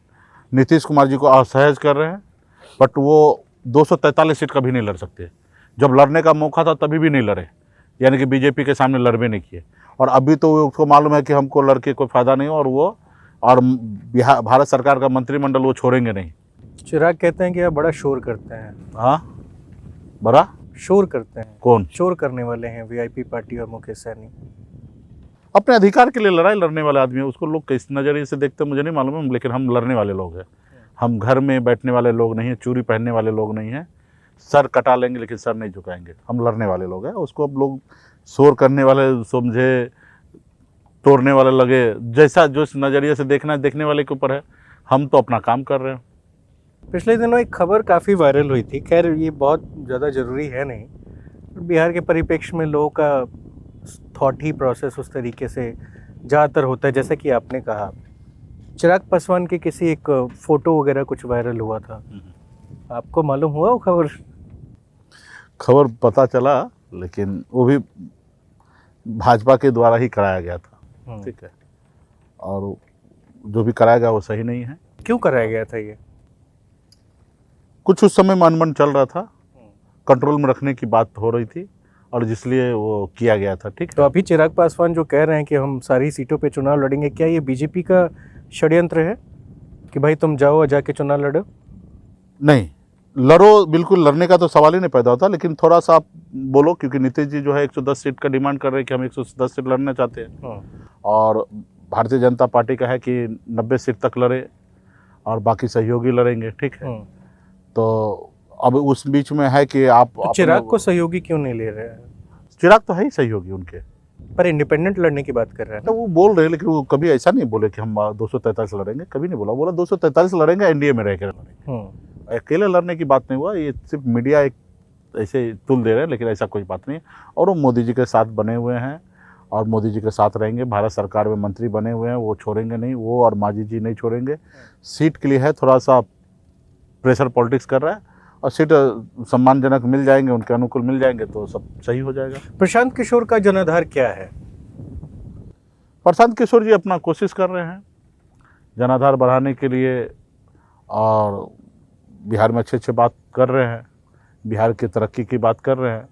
लेकिन इतना आसान नहीं है कि बिहार में आप आइएगा और आप ये आसान तो वो फिर हाँ, किसी के लिए भी नहीं होगा ना, किसी के लिए नहीं, सिर्फ लेकिन प्रशांत के लिए ही तो नहीं। हाँ, वो गठबंधन करने का जैसा कि कल आप लोग जानते हैं कि प्रशांत एक रणनीतिकार रहे हैं, स्ट्रेटेजिस्ट के तौर पे उन्होंने बीजेपी को सत्ता में लाया, नीतीश कुमार और आरजेडी की जो सरकार बनी उसे भी सत्ता में लेके आए, बंगाल में लेकर के आए।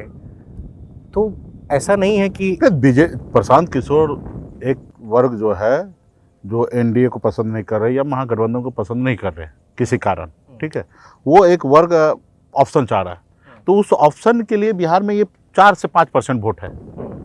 तो 5% वोट अगर प्रशांत किशोर जी के साथ है, तो चाहे वो एनडीए के साथ चले जाएंगे तो उनकी सरकार बनाने में कामयाब हो सकते हैं, या महागठबंधन में आ जाएंगे तो हमको हमारी सरकार बनाने में कामयाब हो सकते हैं। लेकिन वो सरकार अकेले नहीं बना सकते हैं। उनका जो है कि हम अकेले सरकार बनाएंगे, तो अकेले सरकार नहीं बना सकते। हाँ, किसी के साथ जाके सरकार बना सकते हैं। अकेले तो सरकार मोदी जी ने चैलेंज करा इस देश में कि हम बना लेंगे। तो प्रशांत किशोर बोल रहे वो 1% भी सही नहीं है। अब बोलने के लिए तो कोई कुछ भी बोल सकता है, तो उसमें तो कोई रोक टोक है नहीं। लेकिन जो हम लोग बिहार का देश के राजनीति 2019 में मोदी जी ने अकेले सरकार बना लिया था। नहीं बनाया था, बिहार नहीं, नेशनल की बात नहीं बनाया। अगर अरे गठबंधन बीजेपी की 303 सीटें थी, उससे क्या मतलब है? 272 ही चाहिए ना। नहीं, वो मतलब नहीं रखता है। 38 अब अगर आप हमारे साथ आ रहे हैं तो आपको रखेंगे। 38 पार्टी के साथ आपने चुनाव लड़ा। अगर 38 पार्टी नहीं होता और तब 303 आता, तो हम मानते कि सरकार उनका बनाया अपने दम पर। आप तो 500 नहीं जीते ना, 500 जीत सकते थे, 550 सीट जीत सकते थे। आप अकेले दम पे नहीं जीते, वो आपके सहयोगी के दम पे जीते हैं। आपके पास 303 सीट है, ये जो अपने खुद के बहुमत से ज़्यादा है, ये बात सही है। ये सरकार में आप हिटलर थे और सरकार आप ही के बहुमत से चल रहा था। आज भी मोदी जी का सरकार है, 200 बहुमत पूरा हो गया, लेकिन उनके पास 240 है। वो अन्य सहयोगी के दम पे सरकार है।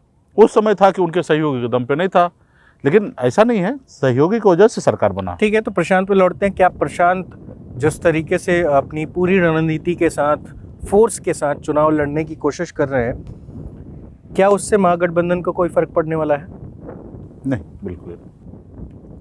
एक पार्टी है। क्या ये नहीं कहा जा सकता है कि महागठबंधन अगर ये बात कह रहा है तो वो कुछ ज्यादा ओवर कॉन्फिडेंट में है? नहीं, प्रशांत के आने से कुछ नुकसान तो नहीं होगा? देखिए, अगर हमारा उनसे नुकसान होगा तो हमको फायदा भी होगा, ठीक है।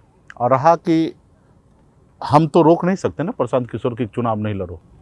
वो स्वतंत्र है, उनकी अपनी पार्टी है, वो उनका अपना स्वतंत्र विचार है, वो लड़ेगा।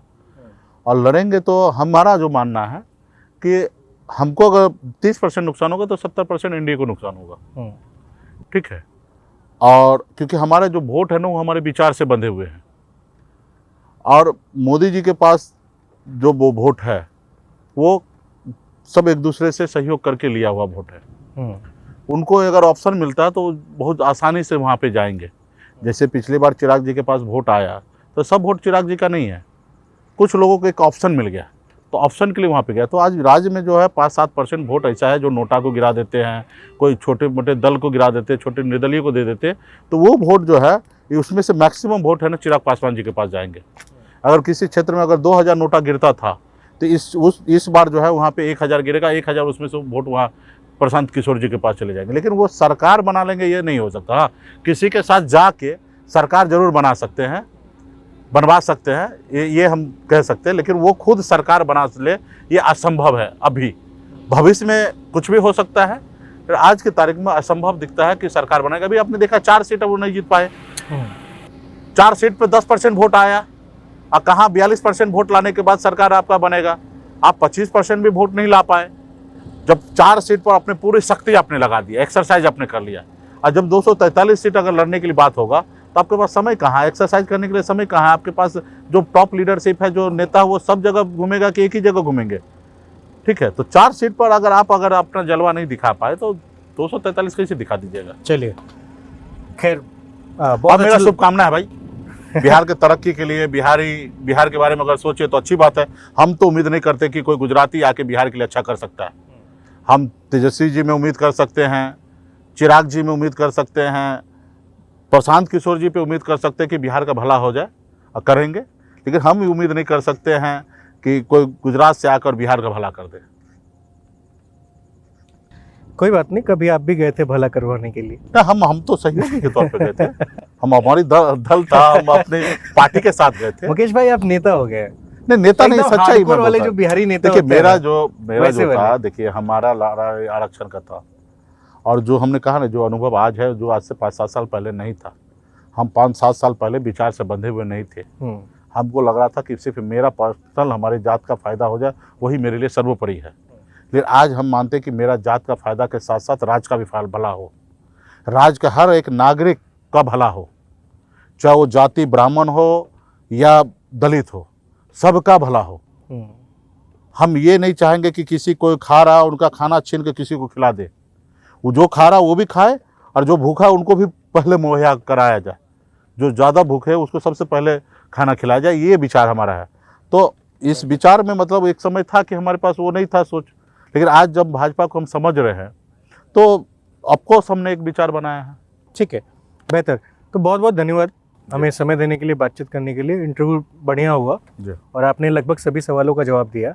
आप जिस दिन सीट का बंटवारा हो जाएगा जी, उसके बाद हम आपसे बात करेंगे। जरूर, बहुत जल्दी होगा। ठीक है, 1 महीने के अंदर हो जाएगा। तो उम्मीद करते हैं कि जो आप मांग रहे हो मिल जाए। हाँ, जरूर कोशिश होगा, और बाकी रहा सहयोगी डिसाइड करें कि मुकेश सहनी के पास क्या ताकत है, कितना वोटर, कितना सीट मिलना चाहिए। हम सहयोगी पे उम्मीद और विश्वास करते हैं कि वो अच्छे निर्णय लेंगे। चलिए, बहुत बहुत धन्यवाद। बहुत बहुत धन्यवाद आपको। तो फिलहाल इस वीडियो में इतना ही। मेरा नाम अनिल शारदा है, आप मुझे मॉल्टिक्स पर देख रहे थे। ये हमारा शो ऑन द रिकॉर्ड है, बिहार सीरीज़। बहुत बहुत शुक्रिया।